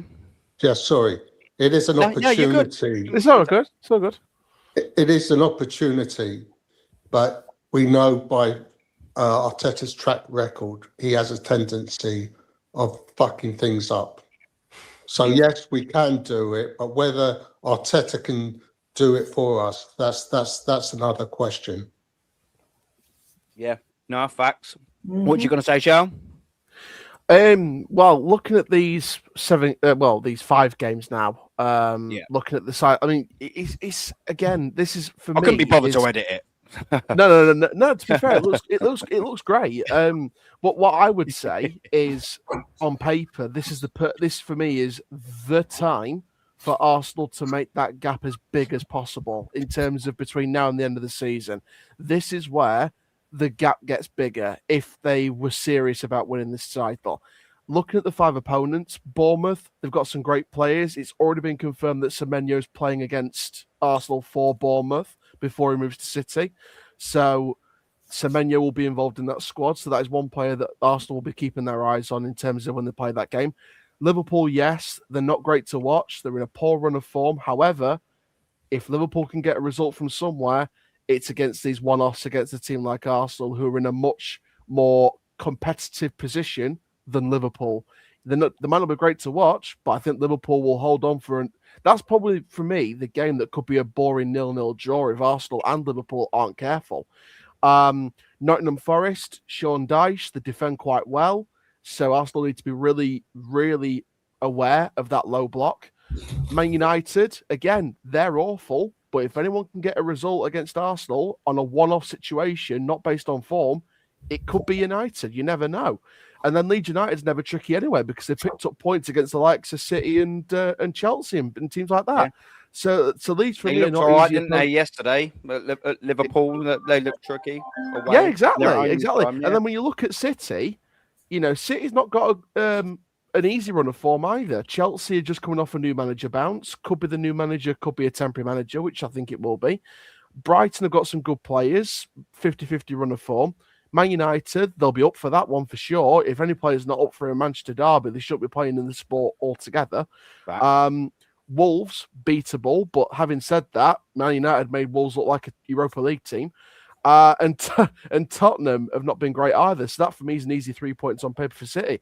City have got every opportunity to close the gap on Arsenal. It's up to Arsenal not to look at what City are doing, because I know that's what some Arsenal fans may use as a potential excuse if they do drop points in certain matches. They may look at, but City should have done this and City should have done that. No, Arsenal should be doing this, this, and this to open that gap from 4 points to 7 to 10 to whatever, to get it as far as possible going into the next couple of months, which could be the toughest run of form going into the rest of the season. So for me, Arsenal have got every opportunity in this potential run of few games to open that gap.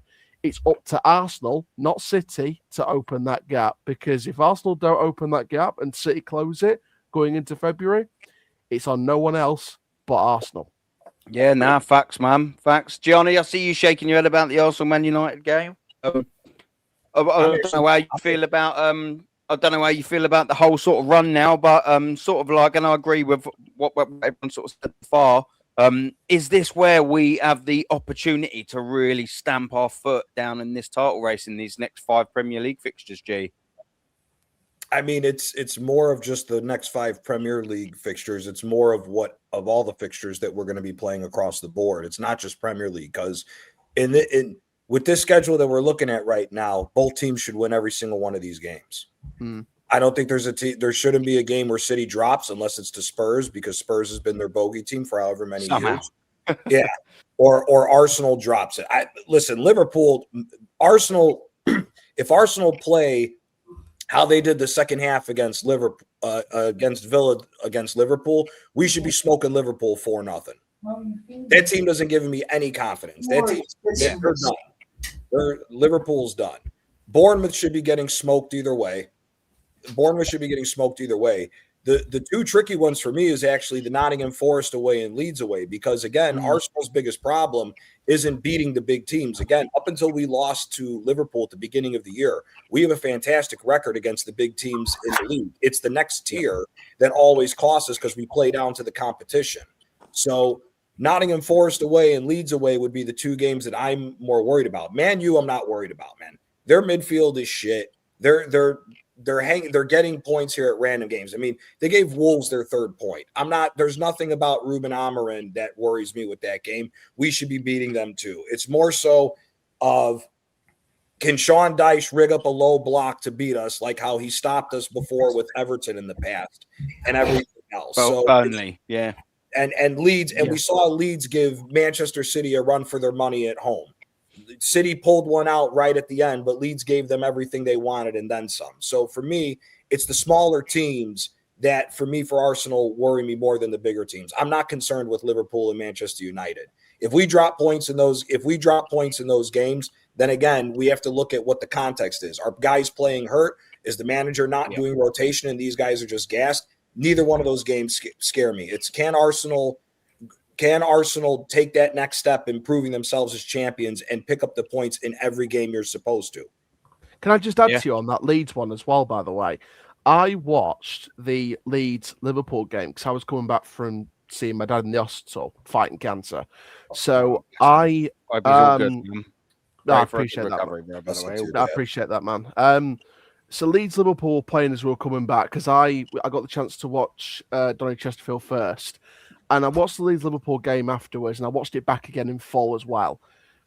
What worries me about Leeds from an Arsenal perspective, and what should worry them from an Arsenal perspective, is the tenacity, the fight, and desire for Leeds to get something out of that game. Even when Liverpool took that lead back or gained an extra goal, they would fight, they would put the effort in, they would give it everything they've got. And when these lower teams, like you said, Gianni, the lower teams would have to worry Arsenal more than the big teams, because we all know Arsenal can pick up points against the big 6. It's these low block teams, it's these teams lower down the table that are going to look at this and say, this is the mighty Arsenal, we've got to give it everything we've got. This is the mighty Chelsea, the mighty City, the mighty United, Liverpool, Tottenham. Give it everything you've got, and you've got no excuse. Any team below the big 6 who isn't giving those games every single bit of energy they've got should be sacked on the spot regardless. So the Leeds and the Forest, like I said, Forest for me is a tough one for Arsenal. For me, the toughest one out of there from away from home is Forest, because they're going to play low block. Dyche is going to have the defensive play about him. He's going to set up to be compact, not let Arsenal in very, very easily. And that will shut out a lot of the top scorers for Arsenal, the likes of Trossard, the likes of potentially Gyökeres, the potential of Eze being locked out, Saka not given the freedom to express space, cut out by Forest. So, and again, Leeds, their fight, their kitchen sink mentality, even in the dying seconds, that's going to be a true test for the back line. And this is where, again, it comes back to rotation. And this is one thing that's always concerned me about Arsenal, and I'm not going to shy away from it. I did back Arsenal at the start of the season to win the league this year, and I've not been Arteta's biggest fan, but I have backed to win the league this year. If he doesn't, I'll hold my hands up and I'll say I got that wrong. But from an attacking perspective and from a defensive perspective, Arsenal need to rotate better than what they have done in previous seasons, and that is going to be down to the manager.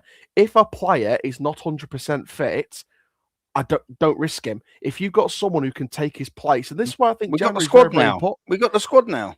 This is what I mean, and it's also been coming out through Sky Sports and through other media sources in the mainstream that Arsenal could have a quiet window in January, despite the links to the likes of an AC Milan fullback, and there were links to Mateta as well. I don't think Arsenal should be having a very quiet window. I think it won't be as busy as other teams. Don't get me wrong.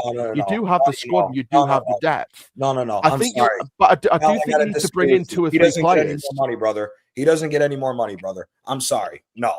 You don't think you need at least 1 or 2 signings in January to give you that extra cover in case of rotation? No. If this team is about it, go on and fucking win it. I know we're going to get to it because it's the big news about it. I do not want to deal with the bullshit that's going on with Chelsea right now. And what I mean by that is this. Chelsea just sacked Enzo Maresca because Chelsea has a PSR possible transfer ban hanging over their head because of how they've run their finances. We haven't sold anybody and we spent over £1 billion. Go and fucking win. Go and fucking win. Because I'm not dealing with, we're going to sign somebody, and then it comes in, and then he still doesn't do rotation, so it's an unnecessary signing, waste of money, and now if we end up fucking it off and City win, now we have a possible situation with PSR to deal with.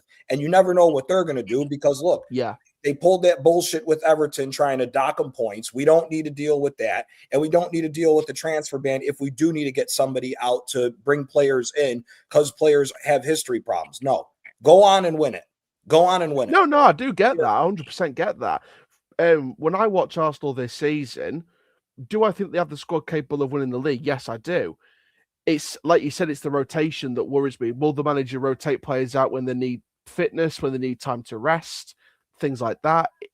That's what worries me the most. But when I look at the January window, I know a lot of top gooners and so-called top gooners have said, we think we've got the squad to win the league. I do back Arsenal to win the league, but I do still think you need 1 or 2 pieces in terms of strength in depth to actually get over the line. Because I'm not 100% confident. I can see where you're coming from, and I can see where Gianni's coming from. I think left fullback is the main issue for me. I think you got square pegs round holes in left fullback. The problem is, I think Lewis Skelly's covering. I think Lewis Skelly's covering gaps. I think Calafiori for me is not a left back. I think he's a left centre back in the back 3. I think that I think your last proper left back was Kieran Tierney. I think he should have played more games than he did. That fullback that you're linked to, I can't remember his name, from AC Milan. He'd be a nice option, but again, I don't know much about him, so I can't say. What's that, sorry? Who, Estupiñán, the guy that went there from Brighton? No. It's a different left back. Let me just get the name up a second. Just quickly, while you're having a little look, Teo Hernandez, is he still there? Oh no, he went to Saudi. Yeah. So the name the name that I saw through Sky Sports that you were linked to was Davide Bartasaghi. That's the guy. Yeah. That's the guy you were apparently linked to. Yeah, another youth academy player that's not proven at any main level or anything else. No, fuck that. But why waste the money? Here, if you want to make sure that you can win, how about we actually play that fits all the damn players? Why are we hoping that Gabriel Jesus and Kai Havertz are coming back when these 2 assholes have shown that they're not proven to get us over the line? Why can't we just play direct with Gyökeres instead of this false 9 nonsense? Yeah, I fully agree with that. If Odegaard's allowed the freedom to be able to go forward and actually play his natural position, look at the way that he played when Onana came out of the midfield and Odegaard was actually able to do what he wanted to do. Once that happens, you don't need Gyökeres to do this dirty work bullshit. You need him to be up top so that he can be fed, so that he can score goals. Again, I said it after the Brighton game. Where was that cross that Saka gave in when Martinelli shot it over the goal? Where the fuck was that cross the whole time for Gyökeres? If that's Gyökeres, he buries it. Mm-hmm. You know what? I'll add to that as well, Gianni. And this is what I kind of stepped back on the Gyökeres situation, kind of looked at it from both sides. Just making a coffee. 2 sec, boys. Yeah, no worries. I think there's a divide in the fan base in regards to Gyökeres, and I think I know where it comes from. I think Arsenal, especially the Arteta inners, are like, oh no, Gyökeres must adapt to this system, otherwise he's not going to play. But I think the people that back Gyökeres, and I think the people that want the manager to either win or get out, which I completely understand because it's been that long now, from their perspective, I think the system now needs to start working around Gyökeres. Don't work through Gyökeres, work around Gyökeres. And again, like you said, Gianni, he's a direct striker. He's someone who will get on the end of crosses, someone who you'll work the ball into. And Saka and Trossard are good enough anyway to whip crosses into the box. We've seen it numerous times. I've seen it from a neutral perspective. So for me, it's a case of if you are starting Gyökeres, work the system to direct and whip those crosses into the box for Gyökeres to get his head onto. When Gyökeres comes off, or if Gyökeres doesn't start a game, and Jesus is Havertz when he comes back, Trossard in a false nine, like you said, Gianni, at one point, that could be a good way of doing it. This is when you adapt back to your original system and say, right, we haven't got a direct striker now. We've got a false nine, either starting or coming off the bench. This is where you cut inside, you work around it. And it's not just rotation of personnel. Arteta's got to rotate his system to suit the players. And I think you'll get the most out of your squad when you rotate your system to suit certain players. And for me, that wins you leagues, not just sticking to one system, hoping players adapt to it and hoping for the best and maybe not succeeding. Yeah, this manager ain't got that in his locker, though. That's the frustrating thing, man. The problem He's just got his way or the highway. Go on, Jam Boy. If he rotated more than I wouldn't say more than he does because he's done anyway. But unless it's like an FA Cup or Carabao Cup, or we're playing a team we should be beating in the Champions League or whatever. But in the Premier League, he doesn't rotate enough. That's why we've got so many injuries. They're all pulling up with hamstrings and muscular injuries. We all the same. I get where you guys coming from. We're saying we could do with a couple of players because of the injuries we've got. But at the same time, Gianni's right in saying why should we keep giving him money to foul with? He's had enough money. Like he hasn't really bought in any players that are injury prone. But since they've come to Arsenal, they've become injury prone. Funny that. Yeah. But no, I get it. The only reason we need a couple of players to come in January is because we're light because of injuries. I mean, Odegaard was out injured, and one year he didn't get a sniff. If he can't get a sniff and play when we've got Odegaard out, when's he going to play when he's back? Jam Boy, do you know what? He didn't even get a sniff, and we had wingers injured as well, Nwaneri. That was when we had both. Out as well. Yeah. One year and Saka was out. Aaron. Apparently, Aaron, I've heard he'll a only rumor. rotate.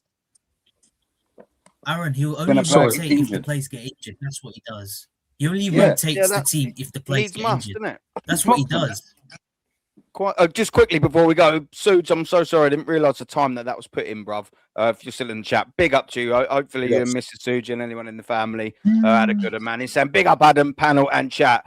Hit the likes and sub. Yeah, that's it, man. Smash them likes up. They could do with going up a little bit more north, ladies and gents, man. So smash them up and give us a cheeky sub as well, man. But big up to you, Suge, the absolute geezer from down under. Yeah, sorry, go on, boys. I have it on good authority. Lawrence, go on, bruv. I have it on good authority from somebody I know back home who's got a source on the inside at the club. He said that the reason he's not playing Waneri is because he's had a fallout with Odegaard. That's why Arteta's not giving him any game time.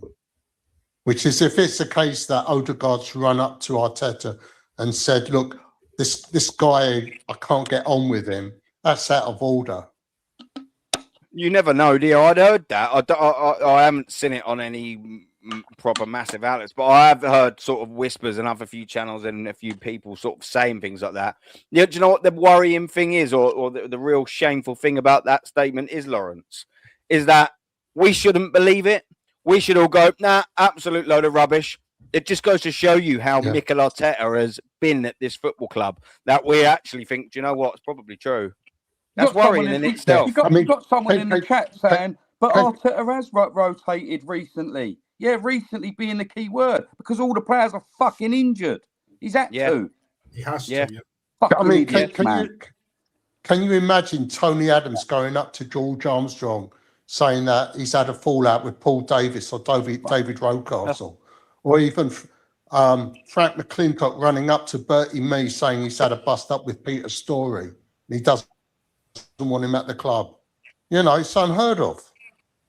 Could you imagine? They'd get thrown up against a locker by their throat, wouldn't they? I need to bounce. I need to bounce. Go on, big up to you for jumping on, bruv. Appreciate it, man. No, big up, man. I do the content on PT Sports, so big up. Give him a follow. PT Sports, man. Big up to you. Have a good Friday, man. All the best, brother. Cheers for turning up, man. Big up, man. And another thing as well, Aaron, is that the fact Go on, that Mace. not only the Leeds and Nottingham Forest game is a bit tricky, the Bournemouth game is a tricky game too, because tomorrow, like, Bournemouth are on a bit of a winless run, but can you imagine if they beat us? Because, like, they've got a good record against Arsenal, because last season they did the double over us, 2-0 at the Vitality and 2-1 at the Emirates. And also, I just looked at on the possible lineup news. Declan Rice is available for that game, but I wouldn't play him in that game because they've made him available now, have they? Because that press conference, I think, was morning / knocking on the doors of 12 that I'd read earlier.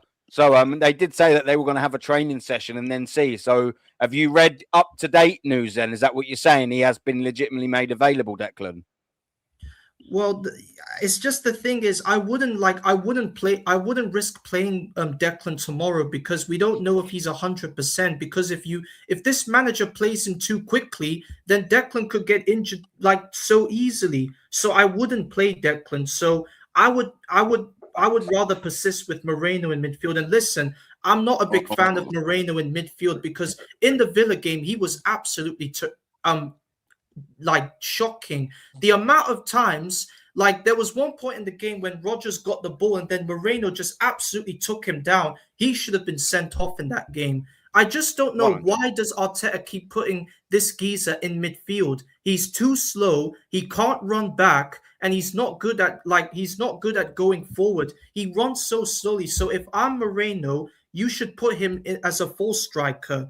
But the thing is, the manager thinks that this squad is more than capable of winning the league because he thinks this squad from last season is more than capable of winning the title because he said to the hierarchy, I'm sticking with this lineup.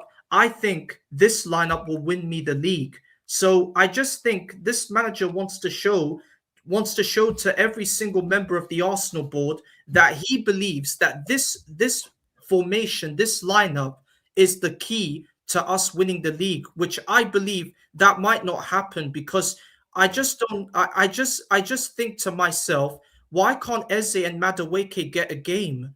Because every time when I look at them at the bench, I see them frustrated.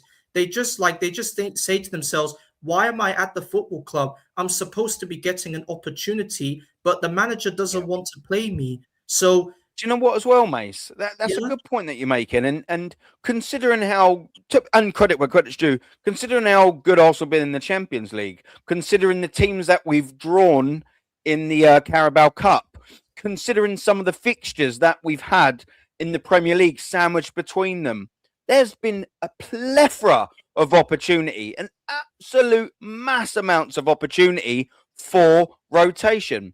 There's been scorelines, and not many, by the way, but there's been some fantastic scorelines, like the Tottenham result, like the Bayern result, like the Leeds result, the Atletico result. There's been, obviously, the Aston Villa result. There's been some fantastic results where you've gone 2, 3, 4 ahead in some cases. Why the fuck are you making those substitutions? Why are you making substitutions on the 85th minute? Why are you making them on the 90th minute? And this is all part and parcel. And do you know what people will say, Macy, to that? And before that, we'll bring Natsa in there. Do you know what people will say to that, mate? They'll say, oh, well, he came on. Oh, well, it's only a couple of minutes. Like, oh, what's a couple of minutes going to do? When we're playing a 50 to 60 match a season league, or in total, when you're playing that many games, 10 minutes here and there, that adds up. That adds up massively when you consider all of them in. That massively adds up. In them 10 minutes, and no one can see the future. That 10 minutes might be the difference between someone coming in with a Ryan Shawcross challenge on Declan Rice or Bukayo Saka. You just don't know. I'll tell you what, that guarantees you that they're not going to get an on-field injury when they're off the field. Why is there no opportunity to rotate? And like I said, someone sort of said, I think it was Jamboy said to someone in the chat, he's rotated plenty. He's rotated when he's had to. He's rotated when there's injuries. Recently, he hasn't rotated adequately. Was the key word. recently. He has rotated recently. What you guys smoking? That's what he's wrote. It's the what you guys smoking. That fucking winds me up. That does. Fucking little prick. Yeah. Come in here and have a chat. Show your face instead of fucking giving out fucking digs. You know what I mean? They don't, do they? Yeah. Cunts, man. They fucking wind me up. Cowards, Aaron, because I know that's what they do. they just don't understand the facts that we're trying to say to them, and they think it's nice to hide from us, like we're like that we might do something to to just expose them. Anyway, big up, Nat, man. I didn't see you. You popped in, you crept in there, mate. And Quad. He slipped in. That's a good statement. Slipped in, man. Yeah. Moreno in midfield just shows his favoritism because he thinks that Moreno in midfield is the right choice, but I think in my mind that is wrong because Moreno is a slow midfielder. Every time the opposition gets the ball, he runs so slow he has to jog back to them. I just don't know what makes Moreno in midfield good. So if the midfield that I would choose is Rice, Dauman, but we know that Arteta doesn't like Dauman and doesn't play him. So if the midfield that I would choose is Rice, Zubimendi, and possibly and Eze, because that midfield is the best. Because the midfield that we have with Odegaard, Zubimendi, and Moreno, I'm sorry, that doesn't work. No. Just quickly, Nats, just quickly before, because I'm going to bring you in 2 seconds. I'm literally going to bring you in next. What's up, bruv? Just quickly, what's up? Oh, never mind. Ejub, big up to Ejub. Arteta starting Moreno in midfield just shows his favouritism. Facts! It's obvious, double facts, and this will be his downfall, mate. What? Not a truer word spoken there, my friend. Big up to you, man. Got T. Guna, big up to you in the building, man. Hope you're all well. Hope you had a great New Year's and Christmas and all the family, etc., etc. And this is it. Yeah, you're absolutely right. Arteta is in a power struggle with Berta. His time is up. Listen, bruv, like we all know it. There's a power struggle going on. And if you look at the signings wanted, / with the signings got, and now how Arteta's treating said signings that he didn't want over, by the way, Sesko, you know what I mean? Come on, what we're doing here. You can clearly see there's a power struggle. And the only way Mikel Arteta wins it is by winning top trophies. And he doesn't do that. Bert's probably going to win the hands down anyway. Come on, the mafioso. But big up to you, T. Guna. And just quickly as well, again, before we bring the geezer Natster in, I see you there drinking a pint of beer. I'm doing dry January, stuck with me Star Wars mug, drinking fucking decaf coffee, you bastard. That's a Cronenberg fucking I'm not glass, doing that isn't it? shit, man. I'm not doing that. Yeah. That's I a have to, Cronenberg man. glass, Anything, isn't it? my New Year starts at the tax year, innit? April 1st, innit? Do you know what I'm saying? That's wrong with you. The real ones know what fuck off. Look at you bastards, man. I'm turning my camera off. Nat, I'm turning all your cameras off. Cronenberg glass. Yeah. I've got 2 of them. Yeah, no, I've only got one, mate. Yeah, I've only got one. But courtesy of the pub. He definitely didn't. I was just going to say, definitely didn't steal it from the pub. No. Definitely not. Allegedly. Definitely not.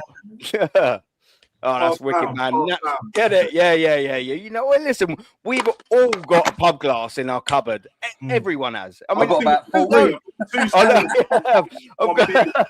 Yeah. Got to be done, isn't it? Got to be done. Yeah, that's it. But I'm not jealous, Natster, at all whatsoever of you drinking beer, you wanker. Not at all jealous. not even in the slightest. Yeah. What was you going to say? Big up Aaron and the rest of the panel. Fucking real ones. Yeah, like for me, I've said this before. You've said this before, Aaron. We've all thought this and or said this, right? That Havertz signing a couple of years ago now, pretty much, is going to be this manager's downfall. We see it. You know, the way he's talking about Havertz, you know, like it's almost like he's talking about his missus. Like Jesus Christ, like the glazing of Havertz from this manager, it is beyond pathetic. You know, he's doing it a bit with Jesus as well, and that filtered away a bit. Do you know what I'm saying? 2 seconds. I'm and listening. this whole power struggle with the board, which is really Andrea Berta, mafioso bad boy Berta, mate. Best believe that. Do you know what I'm saying? And the manager, like that will be his downfall ultimately, because I've also said, like, you know, having the Marino, Odegaard, and Zubimendi, not in that order, that Real Sociedad trio in midfield, that's his wet dream. He's fulfilling his wet dream. Plasterer's radio. Yarni, Jambo, Quadra, mate, Aaron, when he gets back, we all know this. He's been wanting this shit from day dot, and he's got it now, and he's going to rock with it. And as soon as Havertz gets back, that's a full orgasm for this bomber club. Do you know what I'm saying? Like, this guy, yeah, if he keeps freezing out Ebrieza, Gyökeres, even though they haven't been performing great, Madueke, who actually has been playing pretty well, to be fair, scored a banger last time he played, pretty much, against Brugge.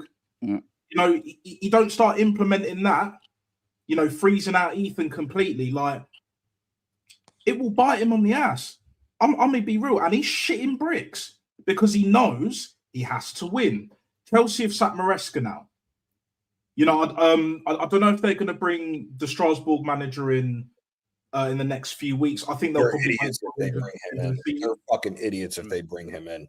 Yeah. Oh, look, I can't wait. 100. I can't fucking wait.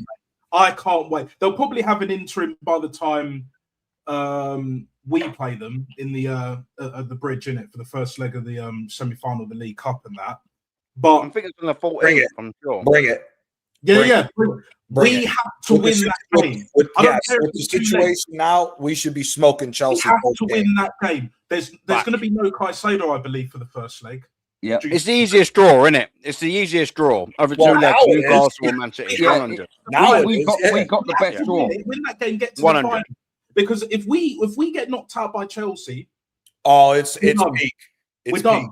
We're done for the whole season. The fact that we played them away first and we're at home in the second leg, it couldn't have worked out any better. Because you don't want to go to St James's Park. Exactly. And you don't want to go to City, do you? Do you remember back in the day, right? Whether it was in Europe or in the League Cup semi-final back in the day, I'm talking like, granted, 15, 20, 25 plus years ago, where, especially in the Champions League, where you had away goals in it, you always wanted to play away first, innit? Especially in the Champions League. Because you know what you got to do at home. The crowd knows. You get a draw or you get a 1-0 win, you know what's required when you go back home. Do you know what I'm saying? Yes, there's no more away goals and hasn't been the case for 5 years. Fair enough. But the mindset should be very simple. Basically what Newcastle did last year. Beat them 1 or 2-0 at the very, very least. Go home the following week and whoop their asses again. That's what we need to happen. That's what needs to be done, right? And then go get to the final, probably play City, maybe Newcastle, but I would say mostly City because Pep's on a mad one. You know, he didn't win nothing last season. He has to win something this season. So the time is now, my loco settings. The time is right here, right now. Fat Boy Slim and all of that as well. Like, this is crucial, especially with that Maresca news. You know, because I think I heard that, you know, he fell out with Bluco and all of that, you know, like, and I think, you know, he walked or whatever, or they found some kind of agreement, you know. Like, he walked. Oh, he left. Yeah, so he did. Yeah. He bounced. Yeah, he bounced. Something that this manager will not do. He'll 15 or he'll be given the ultimatum like Wenger, bruv. Trust me. He that about guy the money. is arrogant. Yeah, it's about to demand. I'll be honest though, if Maresca lands the City job, City's fucking smoking because Maresca don't deserve that. And if Maresca lands the Juventus job, please do, because you can be a dumpster fire with that shit team anyways. So Maresca, the fact that he got connected to the both of those clubs show the state of what could potentially be happening after Pep and the dumpster fire Juventus is. I'm sorry, dude. Maresca ain't that good. He's not that good, man. The motherfucker with Leicester had Leicester balling out in the championship and then almost gave it up in the second half of the season with them. He did the same thing with Chelsea, got him to second place. If it wasn't for that bullshit call against Aston Villa in the last game of the season against Man U, Aston Villa's in the Champions League and Chelsea's still in the Europa League, man. defense. Beat Man United. Add on to 2.0. that. Oh, go on. Yeah, that's it. No, facts, man. Just say it, but Man City go from Pep, like United went from Alex Ferguson to whoever Moyes, wasn't it? Moyes. Exactly. Yeah. Exactly. Even Mourinho couldn't save them. And if you go from Pep to Maresca, I don't dislike Maresca, but he's not on the same level. I think that they'll drop down, and they could be on the same sort of. Yeah, they might not. But I agree. I know, but then again, everyone's a drop down, isn't they, from Guardiola as well? Yeah. But that's a big drop down, is the point that you're saying, isn't it, Jamboy? Yeah, that's a massive drop. That's a massive drop. I thought City would have gone for someone like, I don't know where he's at right now, but remember like Michele in when he's in their system. He's still the manager of Girona. He's still in the City group, but he's not. They're not going to do that, dude. They're not going to do that. Hell no. Hell no. Listen, if they get Maresca, congratulations to Maresca, but City's not going to win shit with him as the manager. I'm sorry, man. He's not. Yeah, I don't think so either. I'm amazed. I'm amazed they ain't gone for Luis Enrique. I'll say this to Yasser respectfully, like, you know, he's an okay manager, but he's not what you think he is. He's not what you think he is. I remember as soon as he said, what was it, last season when they were second, they were like a few points behind Liverpool, and he's like, we're not in a title race. I was like, you ain't it. You will never be an elite manager. Yep.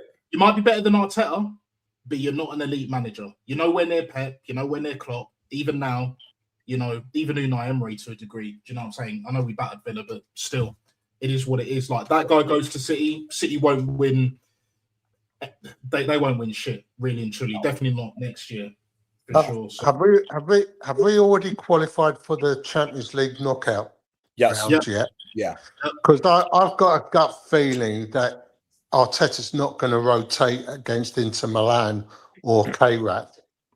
I think he'll still play a full strength team against those two sides. Surprise me. You know what? We see him do it against PSG and PSV. Sorry, and I reference this, Lawrence. You're absolutely right. That's a major worry, and it shouldn't be. 7-1 up in the second leg, and then 9-3 up after 45 minutes of that, and he's still the first team still fucking playing, and Saka's still getting flogged. What we're doing there? Gabriel injured very soon after that. Should have put the reserve on for the rest of that game and win the fucking. You know what I mean? Yeah, they should have even started it. Yeah, that's right. They should have had all the subs on and then all the reserves on. Yeah, you just don't starters shouldn't play either of the next Champions League games. We're already qualified. What's the point? Don't matter if you finish first or right. Who cares if we put the second team out there and Inter beats them 2-3-0? Who gives a shit?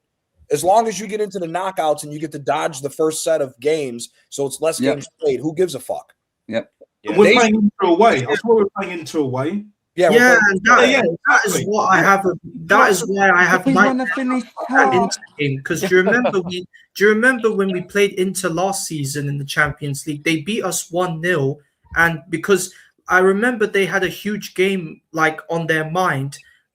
Before they played us, they beat us 1-0, and then they went on to I think they beat an Italian team. So into this season, they look more dangerous when they had Inzaghi. So don't underestimate Inter, and of course Kairat as well. And listen, a lot of us don't I don't know much about Kairat, but I think they are like the underdogs of the Champions League. I mean, this is their first ever experience in the competition, so that is why I don't get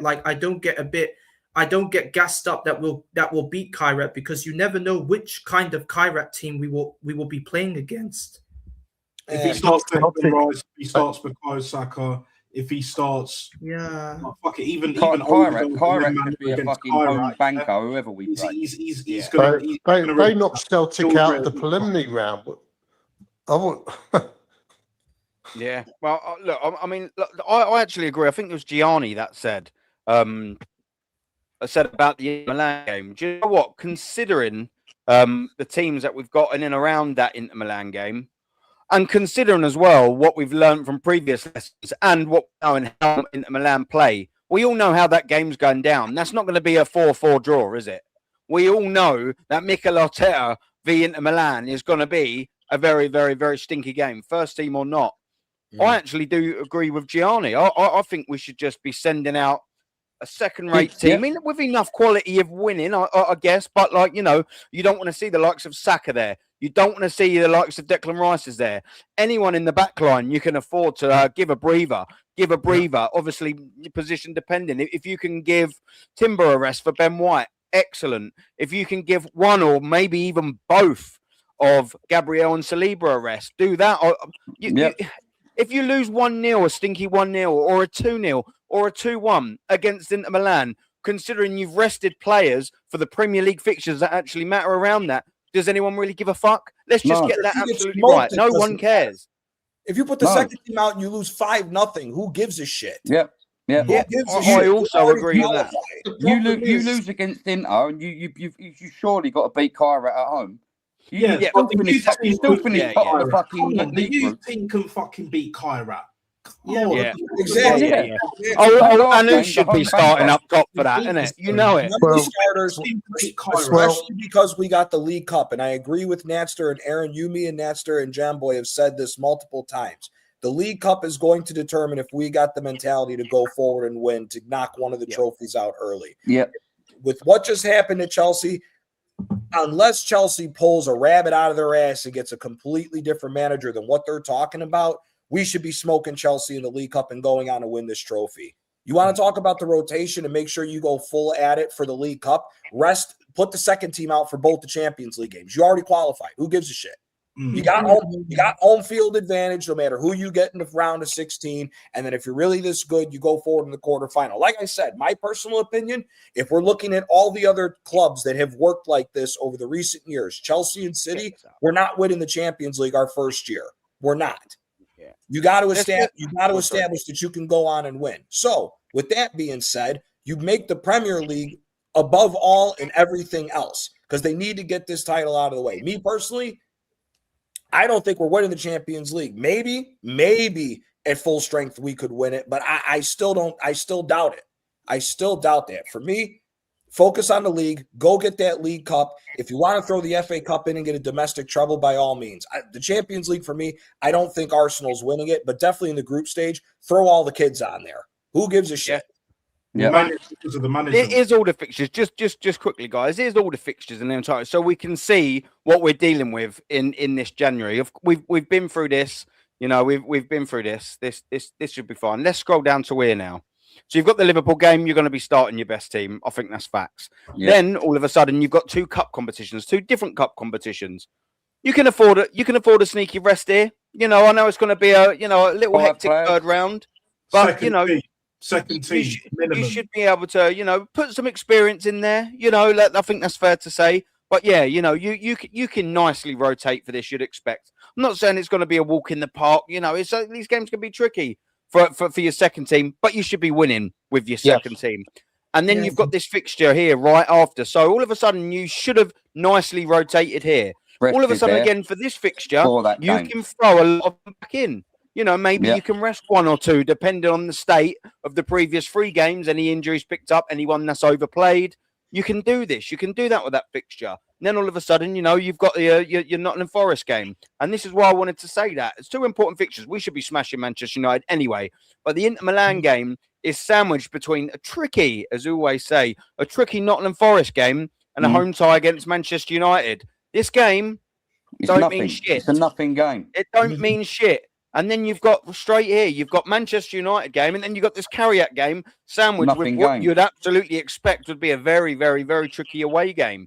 If you're Mikel Arteta, and I said this in the Wolves game, and he didn't do it, and I've said this many times this season, if you can't rotate at home against the shittest team the Premier League's ever seen, Wolves, when you're going to do it? If you can't rotate when you're smashing the Champions League to bits against an Inter Milan team for your Manchester United home game, you can't rotate at home whilst you've already pissed the fucking Champions League and qualified against a Carriac team I don't think anyone had ever heard of, bar this year in the Champions League, for the Leeds game. When the fuck can you, people? When can you? We need to learn from Liverpool last year. Yes, they won the league, but they were top of the Champions League, and then they got beat by the winners, PSG. We beat them earlier last season, and then we lost to them in the semis. When it mattered, by the way. And again, the ultimate point is the buck stops with the manager. Like you said, Aaron, if he's not going to rotate, rest, against Wolves. Like for me, if he doesn't put a second, third tier, third string team against Portsmouth, like I'll be livid, bro. I'll be livid. I could understand playing somewhat full strength against Bournemouth tomorrow. I could understand against Forest even away, but Inter, we need to be resting because Man United, I don't just want to beat them, I want to batter them 4-5-0. Yeah, it's about time we slap these motherfuckers, and then after that we got Karat, whatever the fuck that team is. That needs to be in like Portsmouth, second, third team. Do you know what I'm saying? They're under 23 should beat them. Leeds away have been doing the business, innit? I said they'd stay up. Yeah. Some people would have disagreed with me at the start of the season, but I'm sticking by it. And they will stay up, Leeds. Looks like they are staying up. They are staying up. Stay up. Yeah. Even if it's just, they will stay up.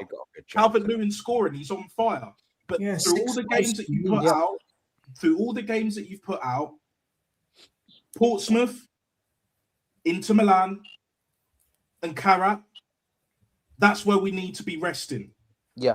So basically, the only time these players are playing 2 games in a week is basically the Chelsea game, the first leg.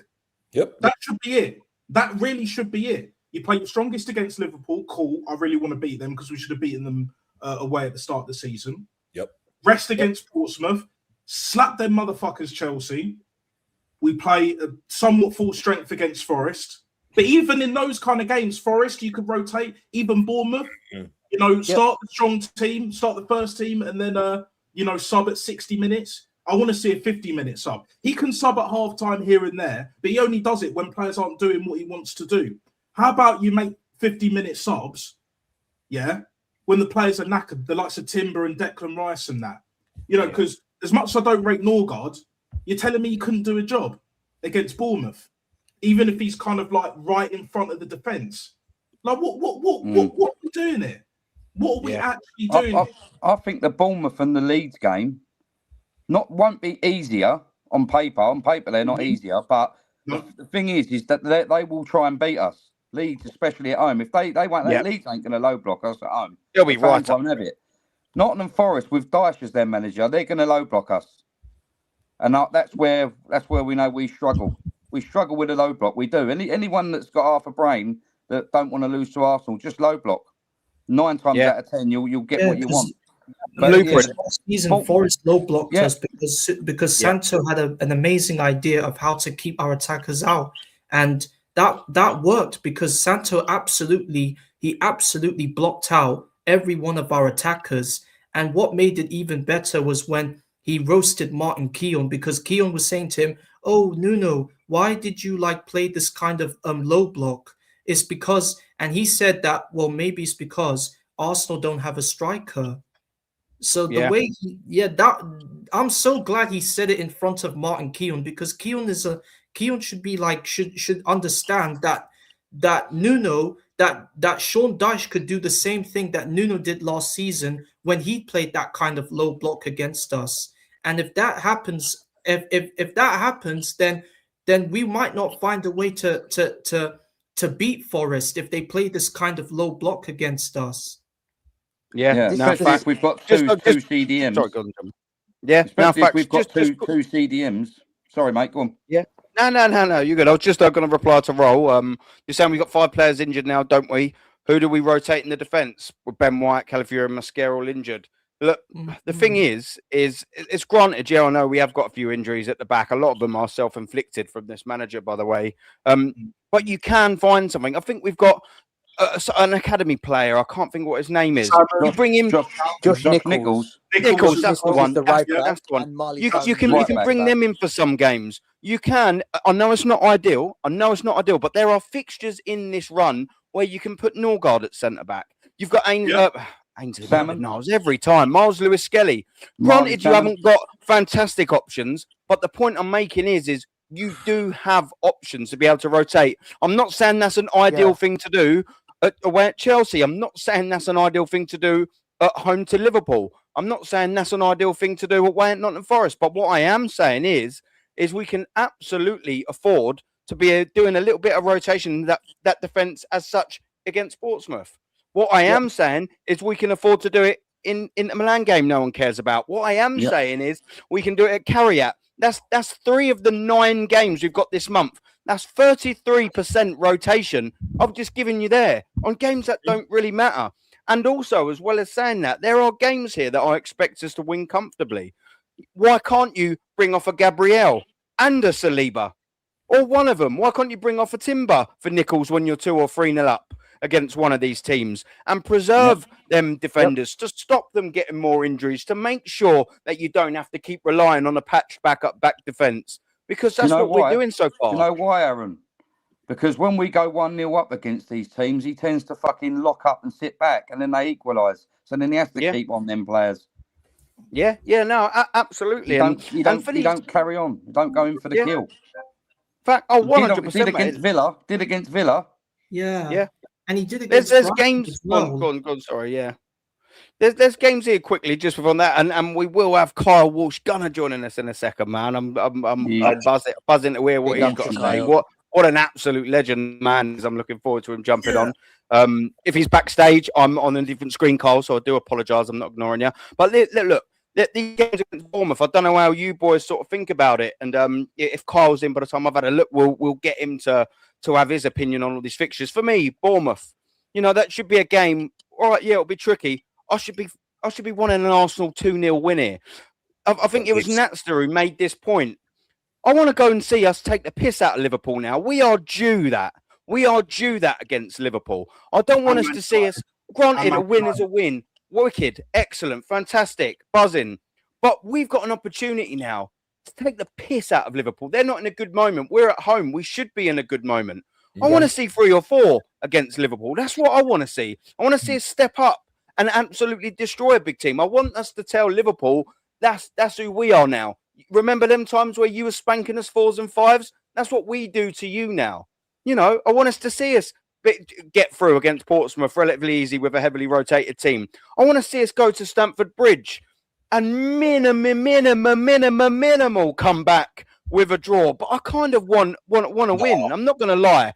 But minimal, worst case scenario. I get this now where I'm going to say, look, summer games, I will be just happy to come out with a bastard 1-0 or a 2-1 win. That's a Nottingham Forest game. I am quite happy for that. But notice how I'm not expecting us to get over the line every fucking game or get an own goal here. For that Nottingham Forest fixture, I don't care how it comes. Just give me the 3 points. Milan couldn't give a fuck about. Manchester United, copy and paste what Natster said yet again. Copy and paste what I just said about Liverpool. Spank them.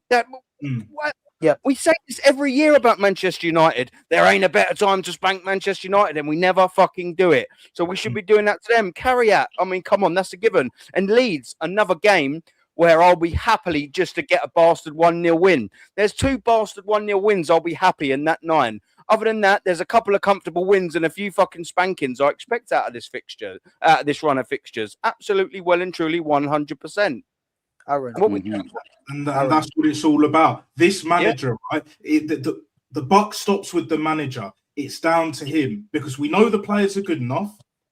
Whether we rate or don't rate a few here and there, it is what it is. But I fully agree with what you're saying, Aaron. Other than Forest and Leeds, and Inter Milan as well, all them 6 other games, and especially with Carriat and Portsmouth, that will be second and third string. That's what needs to happen, But even in those games, we need to be slapping them motherfuckers. Proper. We need a solid 90-minute performance, right? We got to show them who's the daddy. We're the big daddy now. Do you know what I'm saying? That's what it's all about. Right here, right now, Fatboy Slim says, this is what it's about. If you want to win the league, you got to slap Liverpool. Especially at home. You got to slap Chelsea. I don't care if they're playing away. Do you know what I'm saying? They've lost Maresca. They're about to get Strasbourg manager. Internal solutions kind of and all of that, Slap them. Big up Kyle Walsh. And then, last but very not big up Kyle. And what is it? Kyle Walsh, you know Man United fans, I do as well. Man United at home, I want a 4-0 minimum, bro. Minimum, because Ruben Amorim will still be there. And even if he's not there for whatever reason and they decided to pull, but I think they'll wait until that game. If we slap them 4-0, I think Ruben Amorim will be gone. Sayonara and all of that shit. Yeah. You know what I'm saying? Like, you know, yeah. But like, that's what I want to see. I want to see total annihilation, destruction. If we want for the quad, if we want for the league and or Champions League, right? That's what you got to do. Slap all them teams, especially them three that I mentioned, Liverpool, Chelsea, Man United. Then I'll be like, okay, cool. I hear what you're saying. But then we still got to keep this going. But if Arteta reverts to type, which he will, Jim Jones, Captain Black looking ass motherfucker, Lego head that he is, if he reverts back to that, yeah, it's going to be a long ass fucking rest of the season for all of us, but especially him. But the penny won't drop until it's too late, because he probably will change, but that will be more like April time. Do you know what I'm saying? And by that time, it will be too late. So we'll have to see, guys. Let's see, guys. Yeah, let's just quickly now, gents, just quickly. We've got Kyle in the building for the first time in a little while. Firstly, hope you and the family had a great Christmas. Hope you had a great New Year's Eve. It's an absolute pleasure for you to be on screen. Absolute pleasure to be able to hear my man again. Gianni. Kyle Walsh, you can say whatever the bloody hell you want. Start wherever you like, my brother. Always a pleasure, mate. Well, first of all, I'd like to say big up to the whole audience. All legends. Big ups, man. Yeah, big up. And secondly, I took a step back from this YouTube business because going through a few personal issues, but look, we're getting through it. And secondly, this club, I'm too passionate. And sometimes they kind of get to you. And yeah, man, I just had to take a step back for my family's sake, because this club, Aaron, you have to understand, bro, this club is serious with me. Like, you know what I mean? It gets me, it's like, you know, it's as important as my family. You know what I mean? And it's getting me into all kinds of arguments and stuff like that. So I just said, look, I want to take a step back. Let the Arsenal show me what they're made of. Let the Arteta show me what he's made of. And I just listen to all you guys all the time having a chit chat about what's going on. So I said, look, 2006, I have to make a comeback, and here I am here tonight. Do you know what? No better channel to be on than yours, Aaron. And like I say, big up to all the legends. I listen to you all the time. Gianni, I think you're very, very exceptional. I think your football knowledge is top class, brother. I just like to say that. But listen. Agreed. Appreciate that. I'm going to say a couple of things, Aaron. I'm not going to stay long, probably 20, 25 minutes, bro. I want to get to the shop before the close, and I've had a long day of working and stuff like that. Just quickly, Kyle. Just quickly, Kyle, before you start. Do you know what? It's good to see you smiling, my brother. Look, Christmas with the family. Yeah. And then he talked about Arsenal. And things are looking good. So here we are. But brilliant. Listen, this smile is going to go now very quick, because I have to say a few things. Now, listen, I'll tell you something, because I'm listening to a lot of commentary about the Arsenal, and I agree with some of it, I disagree with some of it. So here's what I'm saying. I'm listening, Carl.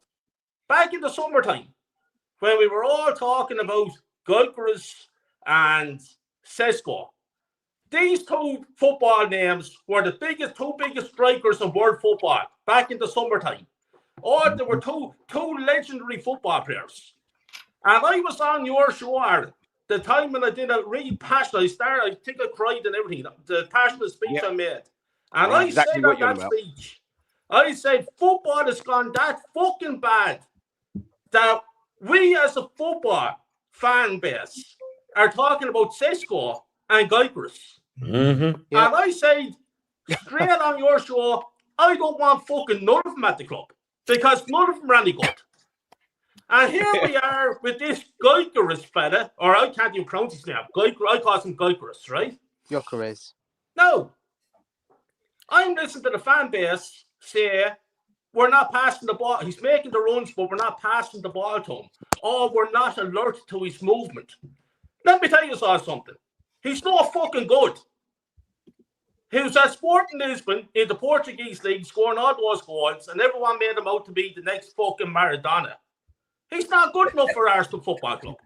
He never was, and he never will be. I said he'd be lucky to score 10 goals in this season. And here, where are we? Well, how many has he? 5? 5. Yes, 5 5 goals. And this seven guy's more our number one goal scorer, number one striker, 65 million. I'm telling you now, he's a failure, and he will be a failure. And I will be pro-Christ. Secondly, football is finished. Football is done. Yep. It's shocking. I hear Gianni talking about the Italian football. I'm listening to names like Nesta, like fucking Pirlo, all these great players. Where the fuck are these players in today's football? Nowhere. Yeah. Mm-hmm. Nobody. It's all robotic.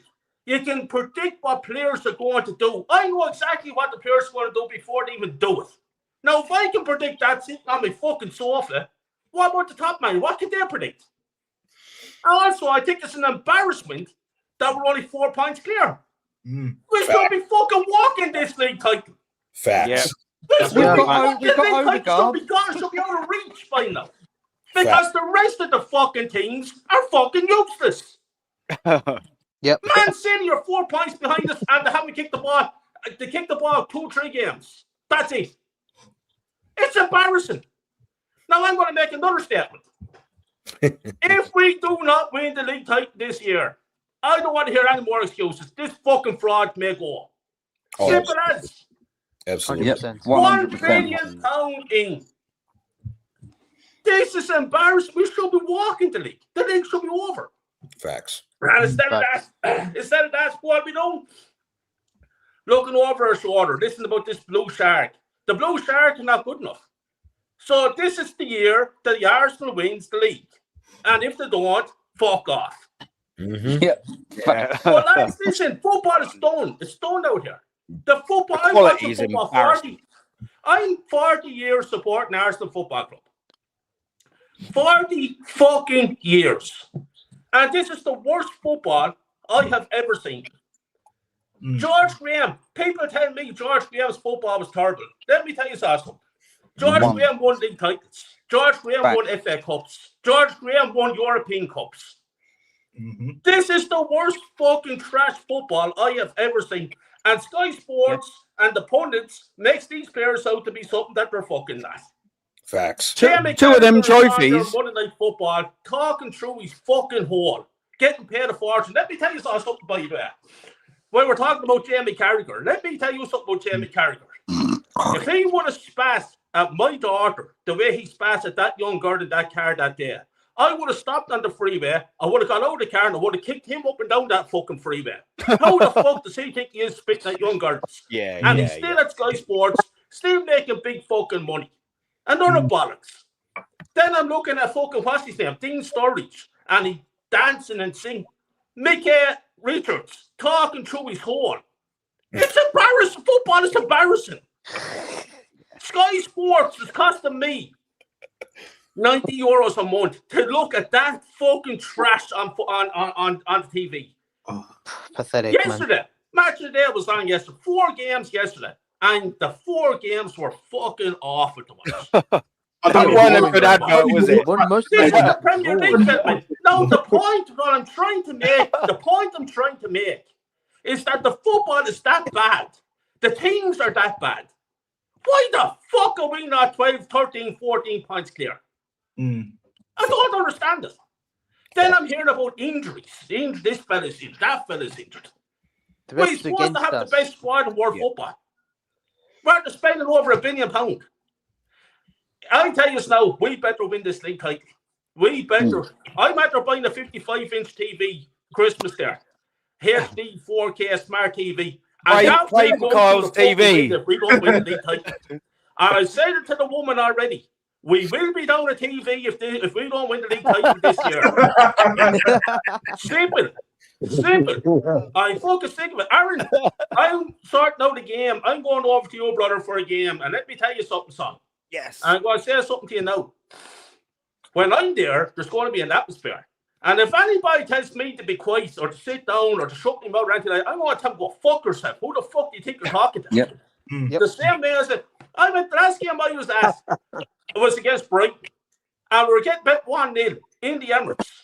And I'm screaming. And I'm hearing these 2 fellas with suits and ties on telling me to calm down. I said, what the fuck? Who the fuck do you think you're talking to? Get the fuck out of here. This is what I'm talking about. It's embarrassing. The fan base is embarrassing. AFTV, all these fucking clowns. Every time I turn on my phone, there's a clown on it talking about Arsenal. A fucking clown. I'm sick of it, Aaron. You have to come out. You have to say it as the fucking is. Got one as a manager. End of story. Never kicked a ball in their life as well. It's so good to have back on screen, isn't it, ladies and gentlemen? It's so good to have him back. Kyle, don't Kyle, have you seen that thing I sent you today? Nice to see you again. Have you seen that thing I sent you today about Pincus with his blonde hair on AFT? Yeah, he's dyed his hair blonde. He's dyed his hair blonde. It's a regular AFTV. That's what I'm saying, Art. Like, AFTV is presenting our club. Like, it's embarrassing. Yeah. Look back at the history of our club, and now we have these fucking clowns making money on the back of our club. And they are Robbie Lloyd is a Luton Town supporter.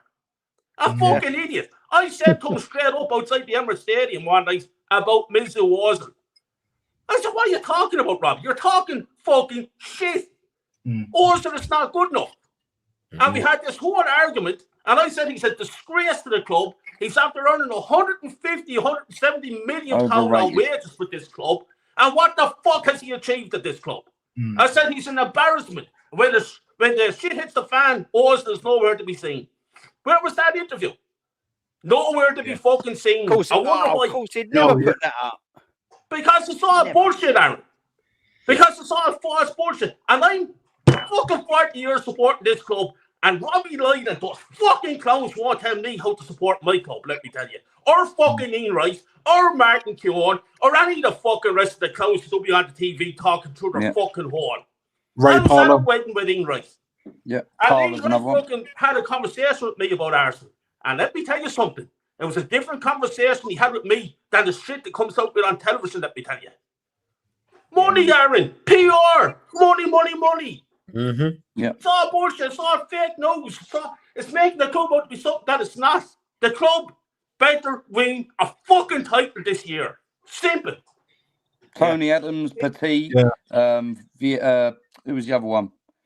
Tony Adams, Petit. Lauren. You could add Lauren to that list as well. Because they're not affiliated with the club, not involved with Sky and getting paid or commentating. Alan Smith, he's another one.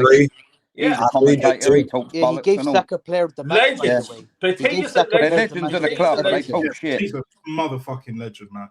I was just there. The game we were watching there the other day. That fucking shite. What was the game? What was the last game? Wolves. No. Brighton. Brighton. Yeah. I was looking at the game, and the next thing I see, George Graham and David O'Leary up in the stand.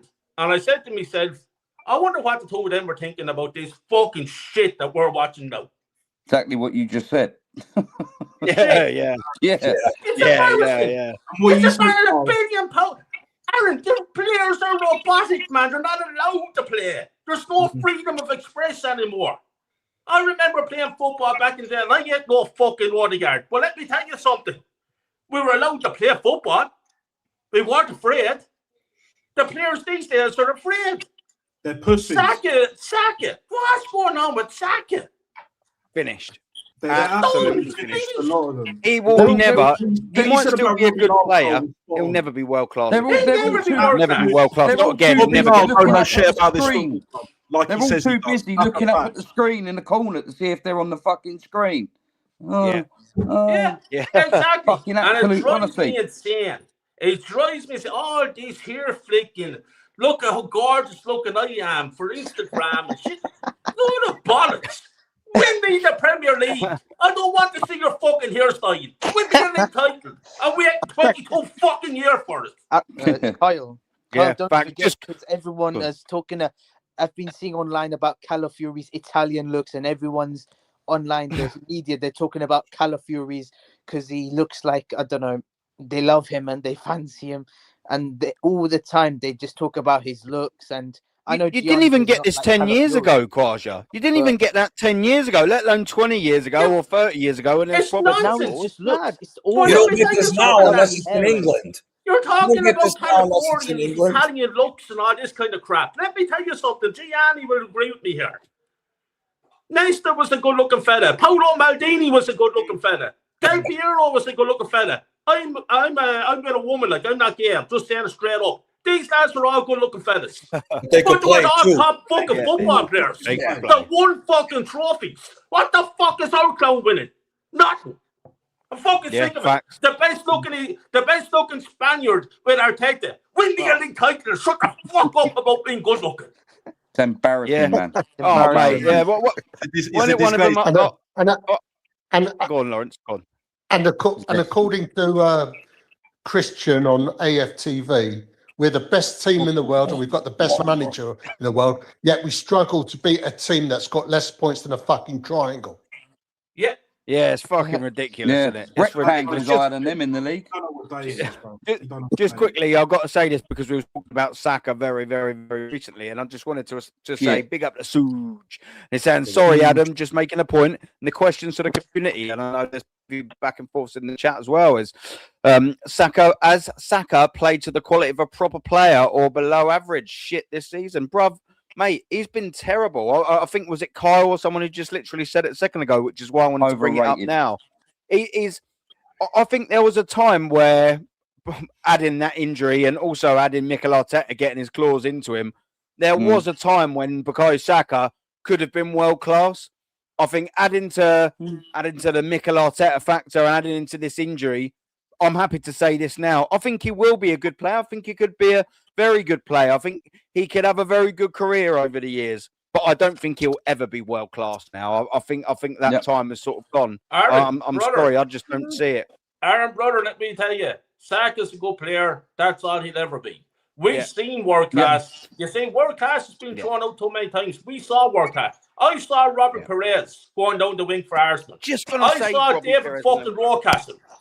I saw Freddie Lundberg, Ray Parra. I saw these players. Alexis Sanchez. And Saka a generation of fan base to any of those players that I've just mentioned. Yeah, we have a generation of fan base now that believes Bukayo Saka, even right here, right now, Fatboy Slim settings, is better than Freddie Lundberg. I'm not buying that. No way. Chance in fucking hell. No way. Freddie Lundberg is levels above Saka. I don't care. Don't forget. Freddie Lundberg in that run in the 2002 season, he was scoring in pretty much every match, even all the way to the build-up of the Old Trafford game, obviously where Fabian Barthez parries his save, and you get the wheel tour moment, and again you get Canu hopping over him like he's nothing. You've had moments like that where Lundberg wins tight games at Bolton's and goes on them scoring runs that nicks you points. He was a major factor in Arsenal, especially in the latter stages of that 0-2 season when it matters. Lundberg turned up to help us with that title. What about in 2002, sealing the FA Cup, scoring in the final? He scored the second goal.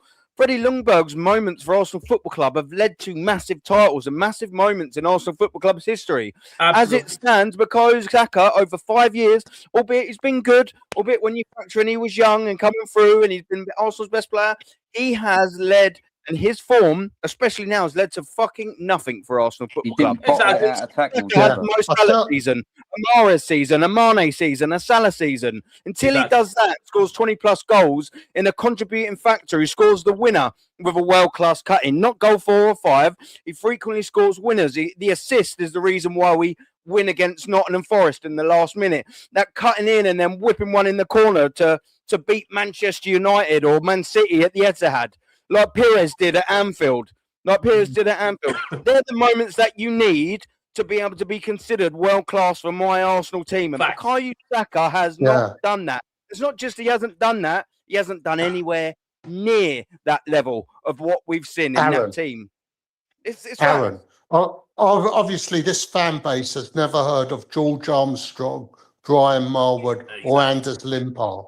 Exactly. Who Bukayo Saka is not fit to lick their arses. Exactly. I mean, I was around before. Anders Limpar, what a fucking player! What a football player! Yeah, Georgie Armstrong. It was. I had a fan the other day, one of these so-called fans now that I get in trouble with all the time. I had a fan approach me the other day. You know what he asked me? You know what the question that he asked me? You know what the fucking question was? The question was, do you think Martinelli is a better football player than Robert Perez because I do. This came from an Arsenal fucking supporter. Kyle, And I looked at him in the eye and I said to him, I'm going to be honest with you, I him. know you a long time, but I ain't answering the question because I said I'd take your fucking head off your two shoulders. Carl, you know And I me, just bro. walked I've away. never watched Perez You know, in my it's life, bro. even got to the point now, guys. The man is in his state. Bukayo Saka's not even better than Nico Pepe, bro. No. And he left, what, a few years ago? We were all hounding it. Well, not me personally, but most of the fan base were hounding Nicolas Pepe out. He was keeping this manager afloat. He had a blinder in the FA Cup final. People forget that. If he wasn't offside by a yard or whatever, by a foot, we win 3-1. He scored one of the best FA Cup goals in modern times, for damn sure. But yet they still rate Saka above him. Let's be real. Is he that much better than Gervinho? We slaughtered Gervinho. Is he that much? Let's keep it all the way James Brown. Ain't it funky in this bitch right here, right now, yeah? Is Bukayo Saka technically, as a footballer, better than Gervinho? Because, to be honest, I'm struggling. I don't think he is, personally, especially on the wing. He's got better end product, I think, because Gervinho done everything else before quite well. Can I ask you this question? Yeah, Can I ask you this question? Saka wouldn't be the top 10 wingers in Arsenal's history. Wouldn't be the top 10. Overrated. He's overrated. And let me just say something like to all these people that think that overrated means you're saying someone's shit, which it doesn't. I'll give you a little bit of education now. When you say you think someone's overrated, it means that you think that they're rated higher than they should be. Saka's a good player, but he's nowhere near world class. He's not even close. He'll have 4 or 5 stinkers, and then he'll score a good goal in the next game, and then you get all that. Where are all you Saka haters now? You know, like they do. Absolute fucking mongs, a lot of them. All fucking mongs. No, fact. They need to Do you know get what? with reality. Do you know what? With the Martinelli thing, and comparing him to Pires, which, by the way, makes me almost physically sick to my stomach. That is even a real question. I'm looking back at the period of Robert Pires, and I'm sitting there thinking, I don't even think Martinelli's better than Jermaine Pennant. No. who was at Arsenal, let alone Robert Pires, for crying out loud. He's not better than Theo Walcott. Doing? I don't care what anyone says. I'll tell you what, saying that Martinelli's better than Pires is like saying that Garnacho was better than Ryan Giggs. It's like saying I'm better than fucking Diego Maradona. That's what it's like saying. Yeah, it's fucking ridiculous, mate. Like say, don't forget. Where are you getting all these people from in your chat, Aaron? Why are you attracting them, brother? I don't know Aaron, today. is I it you? don't Aaron, know don't today. forget. Aaron, don't Well, forget. I don't know, mate. Aaron, don't forget. I don't know. There's a lot of them in there today, isn't there? Aaron, Go on, Quasar, what are you going to say? Aaron, don't forget. Some of our fans think that Saka's better than prime Gareth Bale. That he's better than prime Cristiano Ronaldo.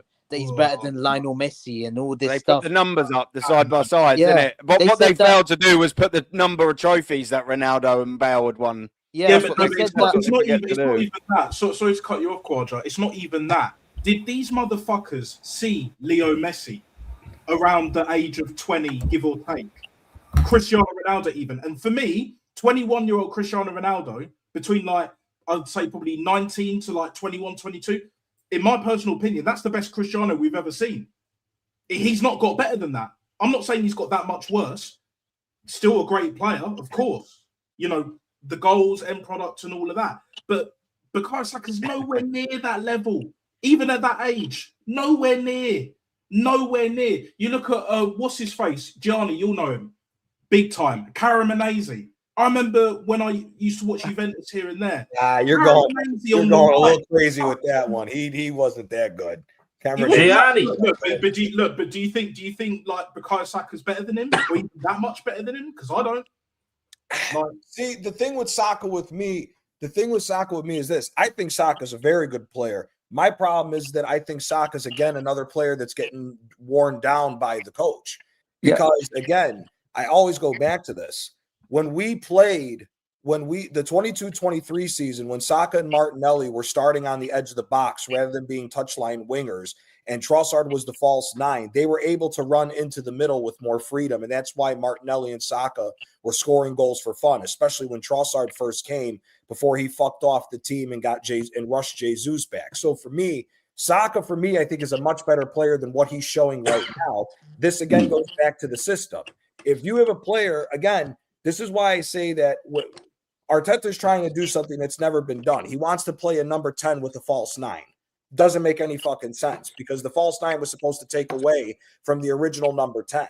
So if you're gonna have Odegaard with some more freedom, let Trossard, Saka, or Martinelli, or whoever's playing on the wings, pinch in more centrally so you're getting more goal scoring opportunities. If you're going to allow them to play with more freedom, if you're not, you can keep trying to do it, but that's what's taking away from Saka's capability. Here, Saka's scoring 10 plus goals easily if he's playing more centrally. I think he is. Even Napster, we talked about it. If he was to change and make it a 4-4-2 and Saka played as more of a secondary striker, Saka's scoring a lot more goals. Because 100%. And I'm not saying he's a bad player. Don't get it twisted. I'm not either. No.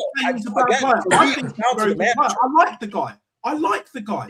Because he's not like the Havertzes or the Odegaards where they've got that slick narcissism. Do you know what I'm saying? Saka has his moments here and there. He's a bit greedy and all of that because of the goal bonus. But he is a very good player. My issue with Bukayo Saka, yes, the mismanagement, overplaying and all of that.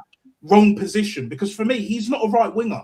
He's not even the Freddie Ljungbergs, like even the Theo Walcott that we had that were out on the right doing their thing, whatever you think of them. Do you know what I'm saying? For me, he's a more central player.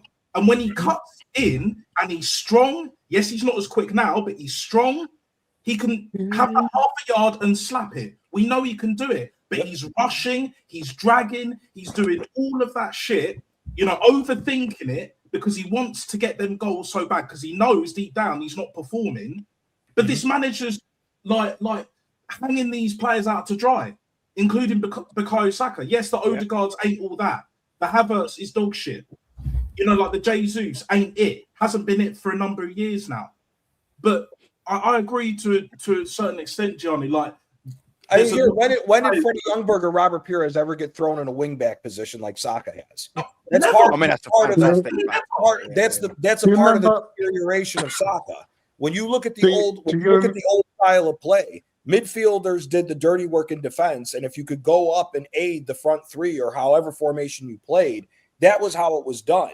You don't see Robert Pires and Freddie Ljungberg never came back to play a wingback position. Hell, when Arsene Wenger was throwing Lucas Podolski at the left mid, he wasn't throwing him back to left to come and play left wingback when we got Podolski. So again, that comes down to the managers, the positioning of the players, which again also goes back to the problems that he hasn't rotated. The rotation, the misuse of the players of constant defense first and not allowing any type of freedom is what's really killing the team at the end of the day.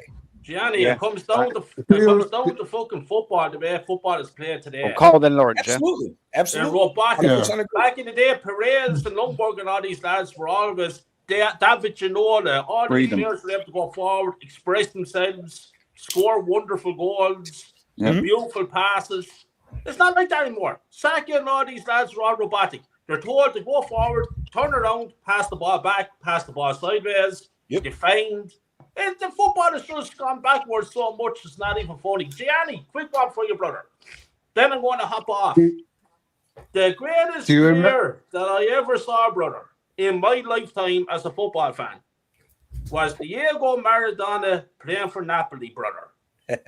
Different kettle of fish. But I just wanted to say a big up to you all. And I'd like to start. I'm going to jump up, brother. I want to get to the shop before it closes. And I will jump on again. You will see my face again. And I will be back with a bang. Arsenal, you better win me a league title. Or there's an 850 euros for TV out for the fucking win. And between us, if the woman opens her mouth that day, she'll be going out to the window after the TV. Wait, Carl, if you fucked off with it.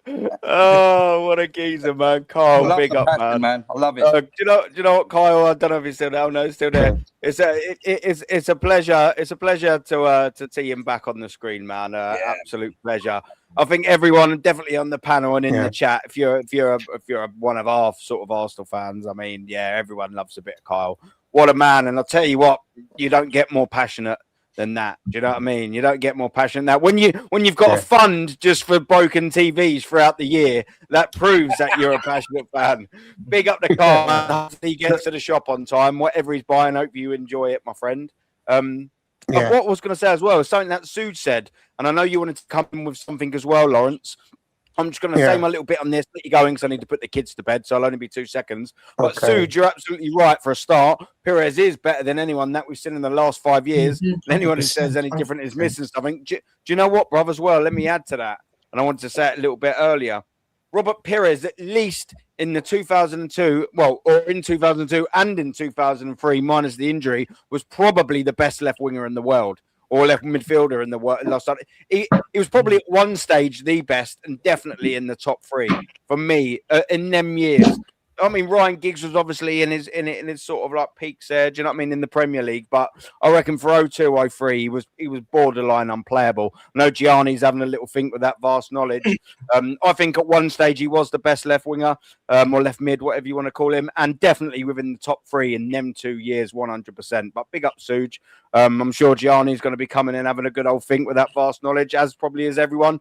I'm going to leave the stage for the minute for Lawrence because I'm going to go put the kids to bed. So give me 2 seconds, guys. Go ahead, Lawrence. Well, yeah, I was just going to mention, I don't know if you remember in the Brighton game near the end where we were clinging on to the 2-1 victory. There was a chance where Bukayo Saka was put through one-on-one with the keeper. And the old Bukayo Saka would have put that away. And he hesitated and the defender Lewis Dunk blocked the shot, I just think he's lost his pace. Literally. Yeah, Lewis Dunk called him up, didn't he? Lewis Dunk. Yeah. Lewis Dunk. Yeah, and I've noticed that a lot in recent games. He's lost his pace. Yeah, he took a touch too many as well. Yeah. Saka one is he took a touch too many.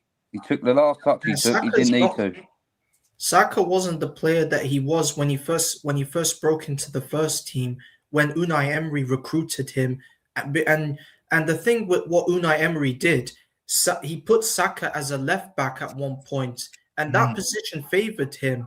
But ever since Arteta has been manager, he has namely put Saka on the right wing, and that hasn't even Saka at right wing has not been effective at times. So Saka's main position is a left back for some reason. So I just don't know why the manager Arteta just continues to persist him at right wing, and every time when somebody gives him the ball, he can't even run forward or cross the ball. He always waits for a few seconds, and then he has to pass it back to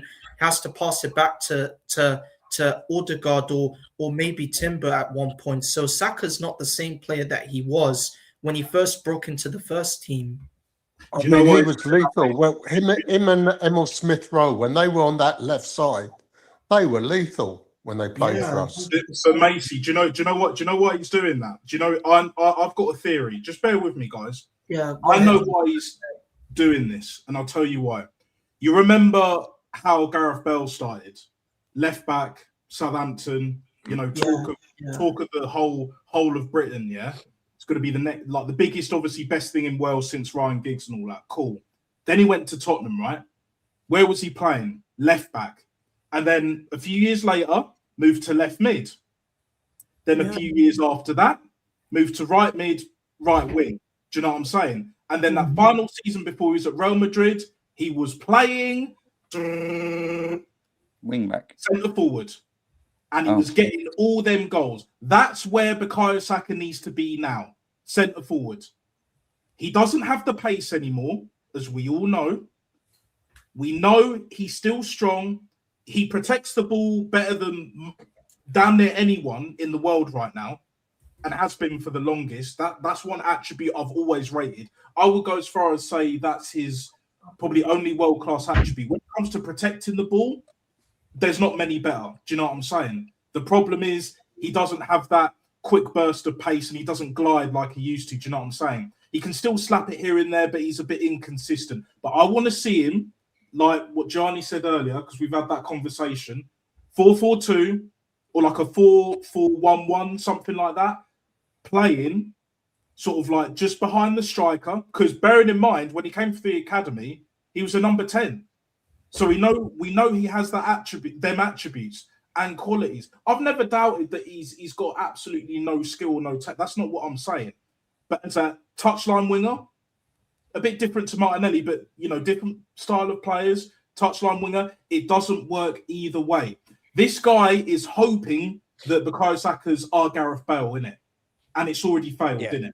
If he moves into centre forward, maybe.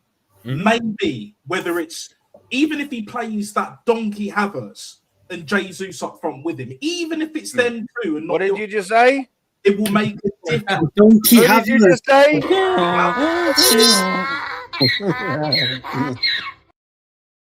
I couldn't resist. Sorry, guys. The German James Charles. Am I wrong? And anyone have a viewpoint on that? Am I wrong? I just feel like with Saka is right. It's time for us to drop Saka at some point because the way we keep, because Aaron, don't be surprised if Saka gets another hamstring tear. Because if he gets another hamstring tear this season, then it's over for him. He's finished. Yeah, I mean, if you want to, I feel like with Saka is right. Obviously, sorry Anne for the Wi-Fi. I don't know what's happening. Nah, you could, mate. It is what it is, isn't it? But the problem with Saka, the problem with this manager is right. He just doesn't want to bench him. It's because the set pieces. There's no one better than Saka on the right corner. I mean, people are going to say, "Oh, but if Saka did not whip the corner against Wolves, the own goal wouldn't happen." And the set pieces are so important to him. Well, why do you not give Madueke a chance at set piece? But it's just the fact. I'm surprised he beat the first man for that anyway. Because normally a lot of these time these crosses are at the first man from corners. Can't even cross the ball to Gyökeres, bruv. Sometimes when Saka crosses the ball, they're absolutely abysmal. So, well, not all the time, but. Just watch the next game, right? Just watch his crosses. His corners, because they're obviously, there's no pressure. His corners ain't too bad. But yeah, it's because they're, I say the corner, and I don't know why we struggled them for so many years. Just taking that corner or a set piece like that, whipping the ball in, is probably the easiest thing to do in the game. And I'll explain why. You're under absolutely no pressure, and you're putting it into a zone. Yeah. Do you know what I mean? Waiting for the attackers to attack it. You're not picking someone out unless you're pinging it to the edge of the box where someone's waiting to volley it. You're not pinging the ball across the pitch on a sixpence, are you? Do you know what I mean? You are whipping it into an area from reasonably close. When they used to do it at United, when they used to ping it to Scholes on the edge of the box, he'd run on and volley. Oh yeah, Beckham and Scholes. Yeah, Beckham to Scholes. Yeah, it's nice. When corners are mainly into an area for the attackers to attack the ball. That's all it is. Do you know what frustrates me, guys? Is like we've been crying out for these players to like have freedom and all of that. But this is why I never wanted Odegaard as club captain. That was another big decision that Lego Head has fucked up. It's just like we're at a point now where if these players, whenever they get on the pitch, so it will be Bournemouth on a Saturday afternoon, why don't they just turn up and be like, fuck what the manager thinks? Because this is what the Tony Adams, the Sol Campbell era. And this was Arsene Wenger. This weren't no mug. Why don't these players turn around and be like, fuck what Arteta thinks, yeah? We're going to play how we want to play. Is he going to sub all of us off? No. Go out when we have the ball. When we don't have the ball, be compact, same structure and all of that, fair enough. But when we have that fucking ball, ruthless. I don't care if that manager's jumping up and down like a fucking pansy and all of that shit, yeah? Go out there and not just do the business, but annihilate. I want to see 3-4 fucking nil against Bournemouth because we know he's going to start his strongest side, and to a certain degree, kind of has to anyway. Why can't we get them performances? Have a 90-minute performance, especially away from home, against a team that we've notoriously struggled in the last few years. Go make a statement. Even if it's a 2-0, 90-minute solid performance, that we know they're going to park the bus a bit. I know it's not usually Iriola style, but he will sit a bit deeper. Don't get it twisted. Bournemouth will sit a bit deeper because it's us. Do you know what I'm saying? He won't do it for other teams, but when it comes to us, he will. I want to see them fucking performances. Do you know what I'm saying? Like, that's what we need, yeah? None of this bullshit with the U-shaped football. Do Do you know what I'm saying? Time in, time out. And even the home fans booing, this is the last point I'll make, booing at half time against Aston Villa, yeah, because it's, Unai, whatever, yeah? Like, we need that every single fucking time, whether it's the home fans, whether it's the away fans, we need to boo when the performances ain't fucking good enough. Even if we're 1-0 up and it's been stinky as a motherfucker, we need accountability of this football club. The fans need to make this team accountable, this manager accountable. Yeah, and they're going to say that you're overreacting. They're saying that you're overreacting. You're fake fans. Well, how else are you going to win a quadruple? Because without accountability, we ain't winning shit. Back Arteta, he got to give him time because it's his 6th year. Give him time. If he wins the league, you got to say you're sorry and he's already fouled. He's already fouled. He better win we better win the fucking league. Say about the fans, taking a bit of control on it and demanding more, etc., etc. Pardon me. There's a lot of fans in this chat. I don't know why. But thank you. Look, for your watch. That's always greatly appreciated. Well done, boosting that algorithm. Thank you very much. But what you got to hit the likes and subscribe. And a lot of you talking shit, you're talking crap, you're this and all of that. Listen, this is just how we how we sort of talk. You know what I mean? It's how we think. It's all genuine. It's 100% true. If you don't like it, I suggest probably going over. Fuck off. Welcome back to the show with me, Diabetes Bavs, back for another one. Boom, boom. Hope you all had a great New Year so far. We're only 2 days in. Now less talking and more eating. Mummy got me Mackie D's. Oh, yum, yum, bye-bye. Babs, this is it. You know, if you prefer that kind of talk, you can go and follow people like that. No one's got a gun to your head, man. 5 reasons why I got fat. 5 reasons. Where's the respirator, guys? Close to heaven's doors. You know, like, it's mad, bruv. It's mad. Like. Oh my God. Wait a minute. Hold on. Is this the same Nelson in the chat that Aaron on your OG show tried telling us that Rodgers is better than Trossard? Yes. Absolutely. Yeah. Absolutely. Yeah. It's just, look, I look, to be fair, Nelson comes in. I don't think I've ever seen him, and then people might correct me. I don't think I've ever seen him be rude or anything like that. I don't think anyway.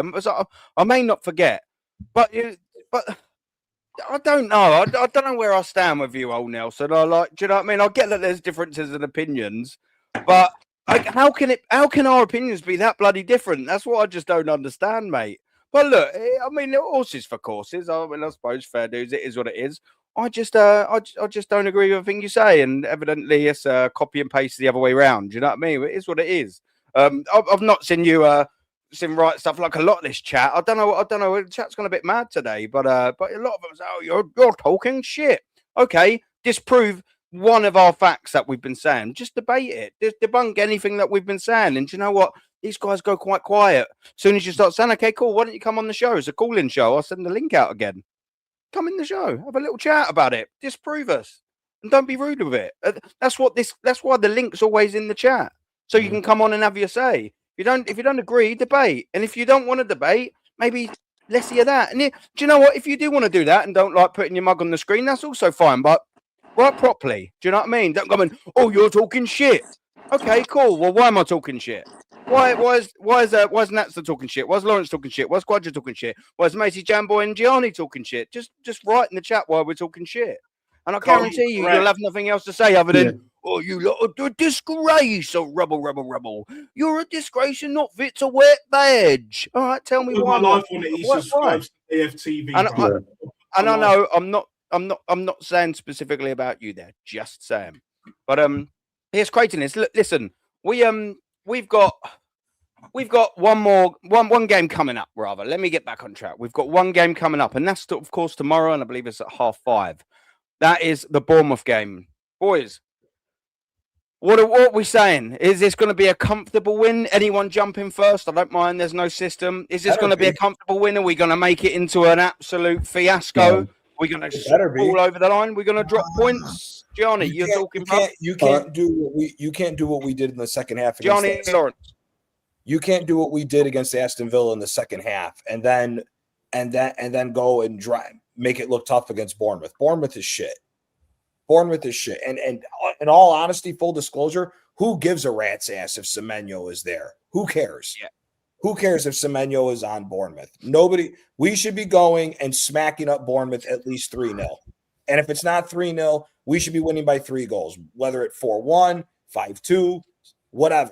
We should be destroying Bournemouth. If we go in there and make this look difficult, again, whether anybody likes it or not, it's going to start putting more doubt in everybody's mind of how this season's going to go. We should be destroying Bournemouth. No questions asked. Yeah. I hate to be a doom and gloom merchant, but I think it's going to be another Everton performance. I just don't think we can keep the standards up of the second half against Villa tomorrow. I think it'll be another, scrappy goal. And we'll just once we go 1-0 in front, we'll just sit back and soak the pressure up like we did up at Everton. Yeah. Nah, facts, man.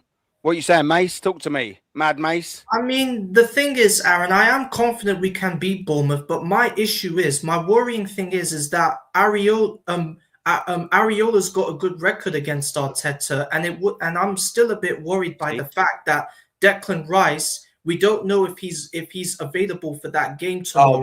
He's not. He's not. They just said it about an hour ago. He's not available. Oh shit! So that means we're gonna. Is that what Declan Rice? Did you say? Yeah, Declan Rice. Or is officially that not means available? We're gonna have to be stuck with Zubimendi, Odegaard, and Moreno in midfield.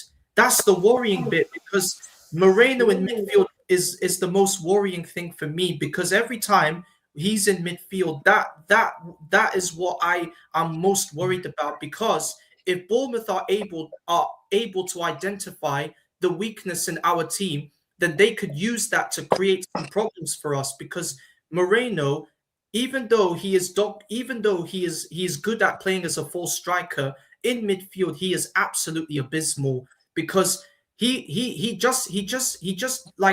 always loses the ball too quickly, and he always makes so many rash decisions. Just like in the Villa game when he took down Morgan Rogers, he should have been sent off in that game. And if he does the same stupid kind of thing against tomorrow, then he could be out of the door and he could struggle against Bournemouth, because Bournemouth, no disrespect to them, I mean they are on a bit of a winless run.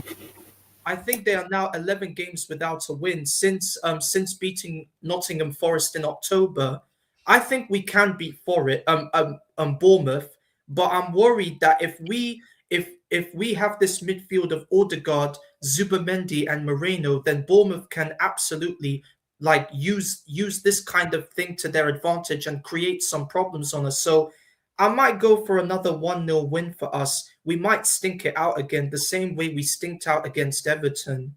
Yeah. Now, facts. I'm going to come to Jambo in 2 seconds, but big up to J to the G to the motherfucking what? To the J to the C to the motherfucking G. I'll get it. Absolutely right. Take 2. What are we doing here? I fucking ruined it. What a disgrace. Let's start again. Fuck off, Aaron. Rewind. J to the C to the motherfucking G. How are you doing? Big up, my friend. That's it. We can all do take 2s. Come off it, man. We'll just edit that out, the main one. Big up to Aaron and the panel, man. Big up to you, my friend. And I hope that you've had an excellent Christmas with your family. And I hope 2026 is a great one for you in store. It's hopefully as 2025 was, my friend. And you've got a question to the panel. And I'll ask it straight to Jam. Boy. Who will Arteta pick tomorrow? Jesus, Havertz, or Gyökeres? Who fucking knows? You I just don't know. I just think Arteta will start Gyökeres tomorrow, and then once he'll sub him off. Well, then he'll sub him off, because Arteta doesn't rate Gyökeres. Because remember, he never wanted Gyökeres in the first place. He wanted Sesko, but Berta won the battle. He got Gyökeres, so he has to persist with Gyökeres. But the problem is, our manager doesn't want Gyökeres, and he doesn't want to start him. So if at some point Kai Havertz does start this game, then I'm sorry. We might as well not win tomorrow, because if Kai Havertz does start that game tomorrow, then I'm sorry. There's no chance of us beating Bournemouth with the German James Charles up front. Yeah, yes, it's a frustrating one. What you saying, G? I see you was about to say something there, bro.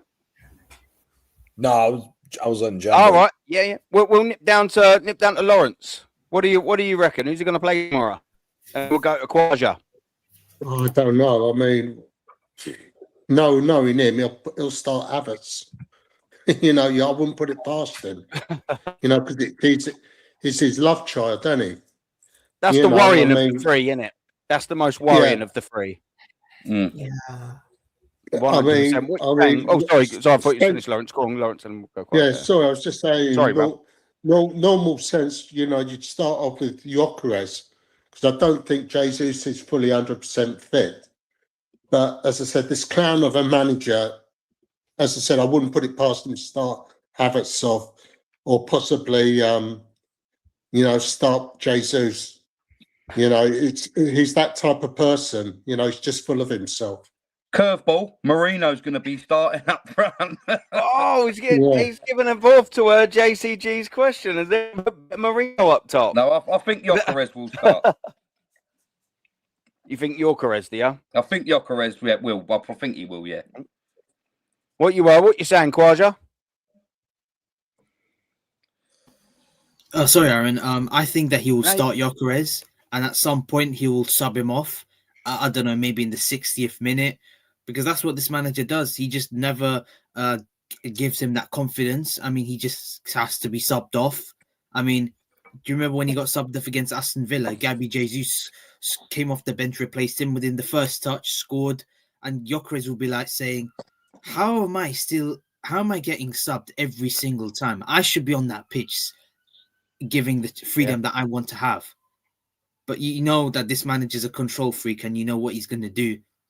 Don't be surprised if either Jesus start, because I see this manager thinking, you know what, maybe Gyökeres needs to be benched. He's going to bench him. He's going to start Gabby Jesus. But for me, I don't think he's going to be that stupid. I think he's going to start Gyökeres. I just feel as though the fact that, maybe we might scam an own goal at the start of the game and a lucky penalty. And then after that, he gets subbed off. Owen Goles, set piece, maybe. I don't know, maybe Gyökeres can tap it in. So that's what's going to happen. That one was my one, old set piece. We and Shane were on the phone and we were saying about Owen Goles. January signing, angle deflection. We love a bit of them. They're hilarious, man. Do you know what I mean? It's what it is, though. I mean, what can you do? Natstar, what you saying? I don't think we've asked you that there. Who do you reckon's up top? I reckon he'll go back to type what we've been seeing him doing for the past 5-10 games or so. He'll start Gyökeres, but he'll take him off. I reckon it will be more the 70th minute, and he'll probably go with Jesus. But don't be surprised if he takes Gyökeres off for Havertz. But then again, I think he'll probably wait till the Liverpool game to bring on Havertz. I have a feeling. I got a feeling, guys. Do you know what I'm saying? I got a feeling. Do you know what I'm saying? But what I reckon will happen is 70th minute, around the 70th minute, we'll take Gyökeres off and we'll probably bring on Jesus in it, just to a bit more, control in the final thirds and all of that, playing that. Because the thing is with Arteta, with that 4-3-3, Johnny mentioned before, if you're playing the false nine, but you've also got a number 10, it's invalid. It's pointless. Do you know what I'm saying? But the reason why Arteta's doing it is because he wants 2 number 10s, which doesn't make sense. Eze and Odegaard. But that's exactly what he wants. He wants Odegaard and ultimately Havertz, but in the meantime, Jesus, because he's not fully fit, but he's kind of back. You know what I'm saying? And I reckon when it comes to the game as a whole, Yeah, it will be a tough game. You know, Bournemouth away, we don't do well there in recent times. We lost there last season, 2-0, what was it? Saliba got sent off in that. I don't think that will happen again, but what I do see is us conceding again. But I think we'll nick a couple of goals. Like there'll be either a penalty, Angel deflection, or another Wiley own goal, bruv. Do you know what I'm saying? So do you know what that leads me nicely, Napster? Yeah, I was just gonna say because we are gonna wrap up. But quick fire score predictions. Napster has gone for 2-1 to the good, 2-1 to the Arsenal. Lawrence, yeah, 2-1 to the Arsenal. Yeah. I think we'll just about do it. Barely, but we'll do it. Yeah, so it's going to be another 1-0 like Everton. Yeah, another cheeky little 1-0. I mean, I'll take both of them so far. Quasha, talk to me. What's the score? I've gone 3-1 Arsenal. Ah, nice. Same as Babs in the chat. Babs the Ripper, not the knobhead. Babs feel the proper. Babs the proper. Yeah, I just feel like we might scam. I don't know. Maybe might get an own goal and a lucky set piece, and then after that, maybe another own goal. That could happen. I mean, the own goals are going to come at some point, and we just got to take it because the top gunners are going to go, "Oh, but it's a lucky goal. We got to move on." And so I've gone for a 3-1 win. In my head is 3-1. Nice. We got Sully Dazza is gone for a nice 2-0 win. That's copy and pasted for me as well. Hendo's gone for a cheeky 1-1. You can see it. You could see it happening. You've got Suj has gone for a 3-0 win. I hope you're right, Suj. Yep. SE, big up to you, brother. It's gone the same as Hendo. Dan's gone the same for 1-1 as well all day. Gianni, what are you saying? 4-1. Oh, you're going for a nice comfy. Bournemouth. This isn't Bournemouth. This isn't Bournemouth with Zabarni and all the guys that they had last year, where they were a decent team. They're a ran down fucking team than what they were last year. But I want to pose a question. I want to pose a question to you guys. If I was to say to change it up to let some guys get some opportunity in here, what would you say if we played a 4-2-3-1? We had Zubamendi and Odegaard as the two guys holding, since we're seeing Odegaard giving out these passes from deep.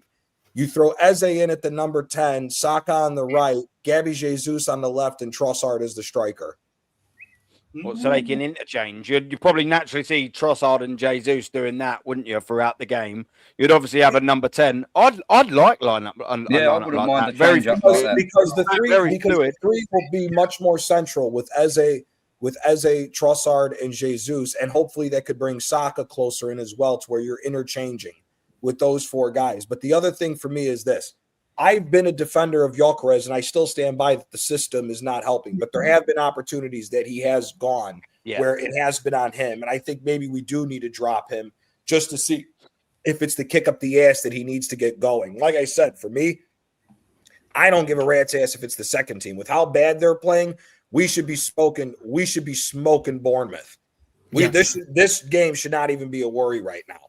This game, like I said, out of all the games that we have, I think we should be smoking this worse than any other team. It is what it is. But I just wanted to post that question to you guys for that, because I'd like to see a little bit of a change up right now just to push forward, because I'm worried that we had a good second half against Villa, but then same thing like what happened with Atletico Madrid. We had a great second half. Actually, it wasn't even a great second half, a great 25 minutes. And then we played like shit the next game. And I don't want to see that. I don't want us going from what we were the second half in Villa to go on to struggling to be a shit Bournemouth side, because Bournemouth is shit. Let's all keep it a buck. Firmino might have carried them this far. If he really is going to City, they may as well be going down. They may as well be getting relegated this season, because I don't see how that team stays up. Gianni, would you not like bench Gabriel and bench Timber, put Ben White at right back, or moving Capo? Ben White's not healthy, brother. Nobody who is hurt should be playing. Nobody who is hurt should be playing. I'm sorry. Why did he play against Aston Villa then? He came on the bench against Aston Villa. I get it, but you know what the unfortunate thing is Arsenal makes shit harder than what it needs to be. This is a very simple sport. Every single fucking big team that has ever been smacked with injuries we call it in Italy the Primavera, but you guys in England call it the Youth Academy. Call some of the youth guys up. Yeah, bring Nichols in. Bring Salmon. Why was it okay for Arsene Wenger? Why was it okay for Arsene Wenger to throw away the League Cup by letting the youth come up and play in those games? We're playing Bournemouth. It's a shit team. Our youth academy should be ripping apart this fucking team either way. I'm sorry. The kid who got put onto the bench because Calafiore got hurt. I'm forgetting his name. Is it Salmons? Yeah, Marley Salmon. Salmon. He should be starting this game. If we got to throw Norgard at center back to let some of these guys heal and rest up, that's what we need to be doing. This is the game to do it. We cannot risk. I agree, man. This title is down to us. It's not down to City. It's not down to Liverpool. It's not down to Villa. It's not down to Chelsea. It's down to us. It's either going to win it or they lose it. Correct. Either we win it or we lose the title. Not Man City going on to win it. Not Villa going on to win it. No, it's on us. So let all of these guys rest. Save them up because you're going to need it. You're going to need it. Unless we're going to pull an Antonio Conte and throw the whole fucking every other trophy out the window and only focus on the league like he did at Juventus and like he did at Inter. If we're going to do that, then by all means, play who you want to play because we're going to go down to one game a week. But we're not doing that. We're trying to win multiple trophies. We need rotation. These guys got to rest. Bournemouth is shit. We should be smacking them up no matter what. Let the guys who need to rest. End of story. Yeah, but we don't have a manager for that. I would love that, but I don't trust this manager, man. Yeah, but he ain't got it in his locker. No, I agree. I agree with everything Johnny just said. Sadly, I agree with what Natster just said. We haven't got the manager for it. And that's you got a mutant alert. You got mutants saying you can't rotate. If I press my buzzer, that's all the show would have been. He still hasn't answered my question. What I said is wrong. Can I ask you guys a question? We're sitting here, and Nelson's been cool today. It hasn't been like some of the other times. He says you can't rotate against Premier League sides.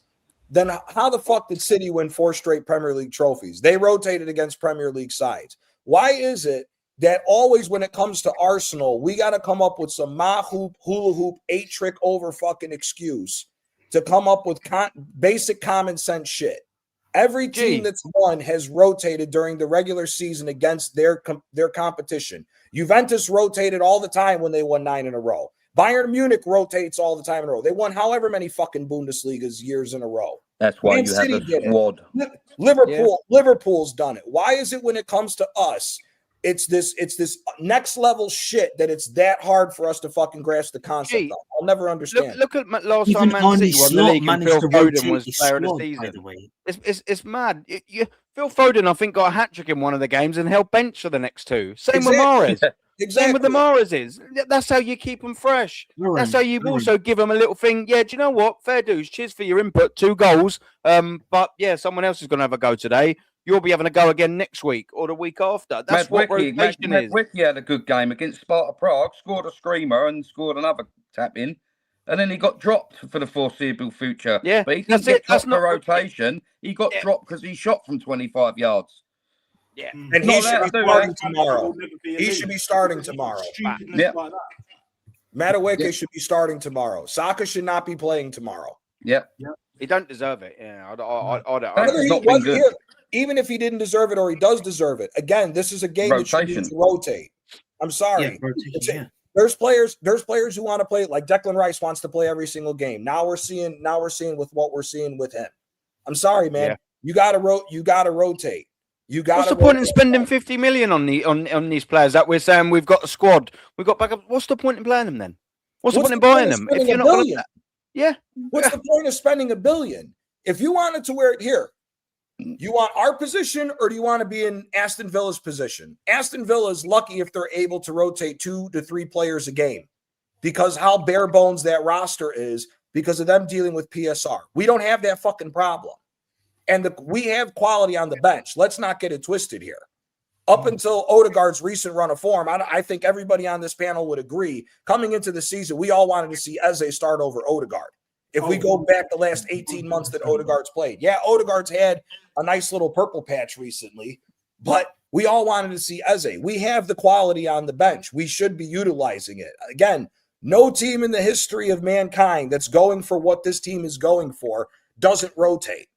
So you're going to tell me, oh, we're going to only rotate in cup games. Okay, well, what happens if you get knocked out of a cup game rotating? It happens. Yeah. Now what? Now all of a sudden we can't rotate at all? Dude, get the fuck out of here, man. Outside of Portsmouth and Carriat, that's when you rotate, innit? Do you know what I'm saying? Because the likes of Salmon and Nichols, they're more than good enough to put in a solid, good, not even decent performance against like the likes of Portsmouth and all of that, yeah? Like what Johnny's saying is like spot on. But at the same time, it's just like it's common sense. It's back to basics, right? All we need to do, all this manager needs to fucking do, right, is look at the squad that we have. We're not Villa. Villa are in the Europa League as well, and the lack of squad depth that they have is why they're struggling, you know. And the players turned it on against Villa because number one, it was personal with Unai Emery, and number two, accountability. Accountability is the best ability, not availability. Let me say that one more time for the cheap seats in the back. Accountability is the best ability, not availability. We don't have as many players available as we should. That's down to the manager. But what we do have right here, right now, Fat Boy Slim settings, what did you call it, Johnny? Primera and all of that? The Youth Academy? Use them, motherfuckers. Yeah, use them, motherfuckers. If we're meant to have, like, if we're the best team in the world, if we have the best young prospects in the world, fucking use them. Otherwise, you're just another see you next Tuesday. And this manager is a certified anti-football heritage prick. Little prick. Do you know what I'm saying? And if you don't fix up, big time, we ain't going to win shit. We're not going to do the Conte, you know, throw all the cups in the bin and win the league. Arteta's been doing that since he won the fucking FA Cup. It ain't Third round, fourth round, third round, fourth round, third round. Wearing that shitty white kit. The only way, bruv. He put us in that position. Don't get it twisted. That's what he needs to do. You know, Berta's on his neck, rightly so. He's finally got a bit of accountability this season. But this manager, if he has the bollocks that he claims that he does, all this narcissism and egotistical kind of behavior, now is the time. The time is now, Maloko settings, to show and prove. And if you don't show and prove, don't win the league, like Carl Walsh said. Big up Carl Walsh each and every single time, right? He can fuck right off. Just quickly, facts, Jamwood. This probably, especially considering it's relevant to what's going on in the chat right now. This is the comment that whammy. What I've been waiting to get big up Suge Nelson. Saka is not our best player currently. Add Trossard to that, so we'll start for Trossard. Trossard is Timber and Raya above Saka right now. Well. Martinelli should be up there as well. They're not just slightly above him. Some of them, they're country miles ahead of him. Martinelli should be there as well. Martinelli should be there as well. Sorry, Quadra, to cut in. Like, Nelson was saying, like, what is it earlier on in the comments? Like, it's not down to the manager that these players are injured. Are you fucking nuts? Hold on. Napster, hold on 1 second. Hold on 1 second. What? If everybody on this team got sold tomorrow, Nelson, Saka is not going for more money than Saliba or Gabriel Magalhaes or Declan Rice. Sorry, brother. Nobody's that fucking stupid to come and do that. If this was Saka 2 years ago that came off of his 16-goal season, you may have a point there. Saliba is making more money. You're out of your mind, dude. You're out of your mind. First of all, been shit this season. He's been shit. And who is going to take Saka at the money that you think that you're going for? Bayern's not, because Olise's been playing better than Saka has the last 2 years. Sorry to burst the bubble, because I've seen you saying, "Oh, Saka's top 3 wingers in the world." No, he's not, bro. He's not even in the top 3 wingers at Arsenal at the minute. He's not the top 3 in the fucking league. As well as that, now Arsenal are looking to give Saka 300k a week. Like, do we not understand that? Like, why are we giving Saka so much money? Because, like, I just don't understand what is the obsession with Saka. I understand he's a baller and all that, but why are you giving him 300 grand of money? For what? Just because he can appear in every poster, in every commercial? Like, I just don't understand what is the protection of Saka. He's a PR's dream. He's the poster PR, boy. that sweet money that you earn back off him. He does all the Hang on, work. Aaron. And that. He's the guy. Plus the 100k goal bonus that they'll probably keep as well. That's what they're pinning. This manager has pinned his hopes on Bukayo Saka from day fucking one. I dare anyone, not just Nelson. I dare any of you motherfuckers, respectfully, to tell me that I'm chatting shit. Yeah. Bukayo Saka is Arteta's guy. Other than Odegaard, that's his guy. That's why he's pushing for that 300k a week, along obviously with Saka and his agent and that. Go on, Lawrence. He needs to be the main man. Yeah, I was gonna say, why hasn't Norgard been given more game time? I would have thought tomorrow would be a good opportunity, to give him a run out for 90 minutes. Yeah, because our fan base said about the Norgard signing, sensible signing, because they said it when we signed Norgard. So why can't we give him an opportunity? And as much as I don't rate Norgard, maybe it's the time for him to maybe it's the time for the football club to give him an opportunity to show Arteta if he can an opportunity. So I don't understand what's going on. Who's got the dodgy mic? It's not me. I'm getting some bad feedback. Oh, I don't know. Yeah, it's gone now. I don't know if that's just me. I had some proper Aaron. Let's be real with it, right? Let's be real with it. Norgard is defensively better than Zubimendi. That's a fact. Norgard is defensively better than Zubimendi, right? What's the point in signing Norgard if he's going to be sat on the bench? You might as well just start him against these champions, copy and paste that for everyone on the bench, though. The bench is virtually pointless against Bournemouth. You don't need Zubimendi because let's be real. It's easy if we just drop Zubimendi to the bench and start Norgard. I think he'll come on and do a job. Because No. You can't. No. You can't start Norgard over Zubimendi. Absolutely not. Absolutely not. Not even close. Not even close. If you're going to do anything, you move Zubimendi to a number 8 position and put Rice in his true position, which is the number 6. If you're going to do that, that way the defense is better protected with Rice back there than Zubimendi. You can't risk that, dude. I'm sorry, man. Zubimendi, we could say whatever he wants. Number 1, correct. His back towards the midfield. He's absolutely dog shit. He's absolutely dog shit if he's receiving the ball from the back from a goal kick or anything else.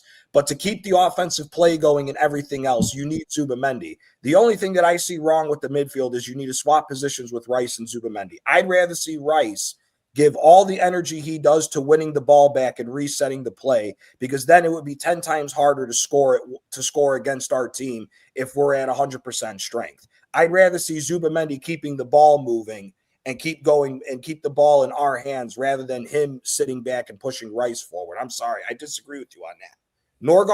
Norgard should be playing either the backup right back or backup center back for right now while the injuries are there and get through right now with the rotation as far as that. But to start him over Zubimendi, I'm sorry. I have to respectfully disagree with you on that.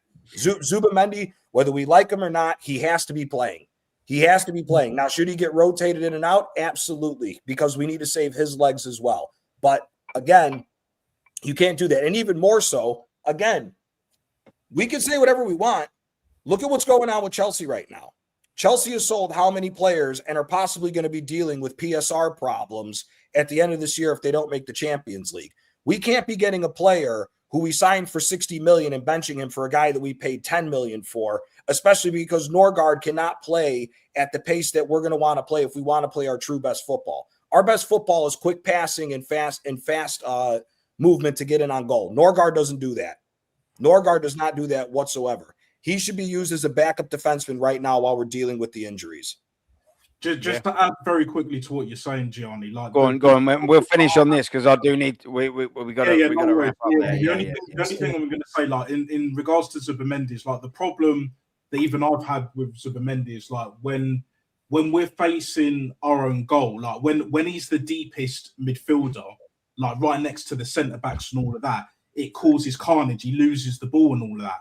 But Gianni, because you're a Napoli fan as well, yeah. That whole Arteta's trying to do this whole mini register. Do you know what I'm saying? Sarri, you know, with was it Jorginho? And you had what's his face, Hamzik and that next to him. Yeah, that's what Arteta's trying to do. But you have to be that guy. You have to know that system to do that shit. Arteta don't know the Regista system. There's not many managers in this day and age anywhere in the world that can do Regista system better than Maurizio Sarri. It's not happening. Whereas if you swap the roles round, like you said, put Declan Rice in the number 6, play him in the DM, and put Zubimendi as a number 8, that would be better. That would be better. And I think we would see a better Zubimendi. He played well in the second half. Do you know what I'm saying? Outside of the goal, he played well. Yep. And he was a bit further forward. So the proof is there in the pudding. It's not that fucking difficult. It's common sense. But will this manager listen? Will he learn from his errors of his fucking ways? I highly doubt that shit. But we'll have to see.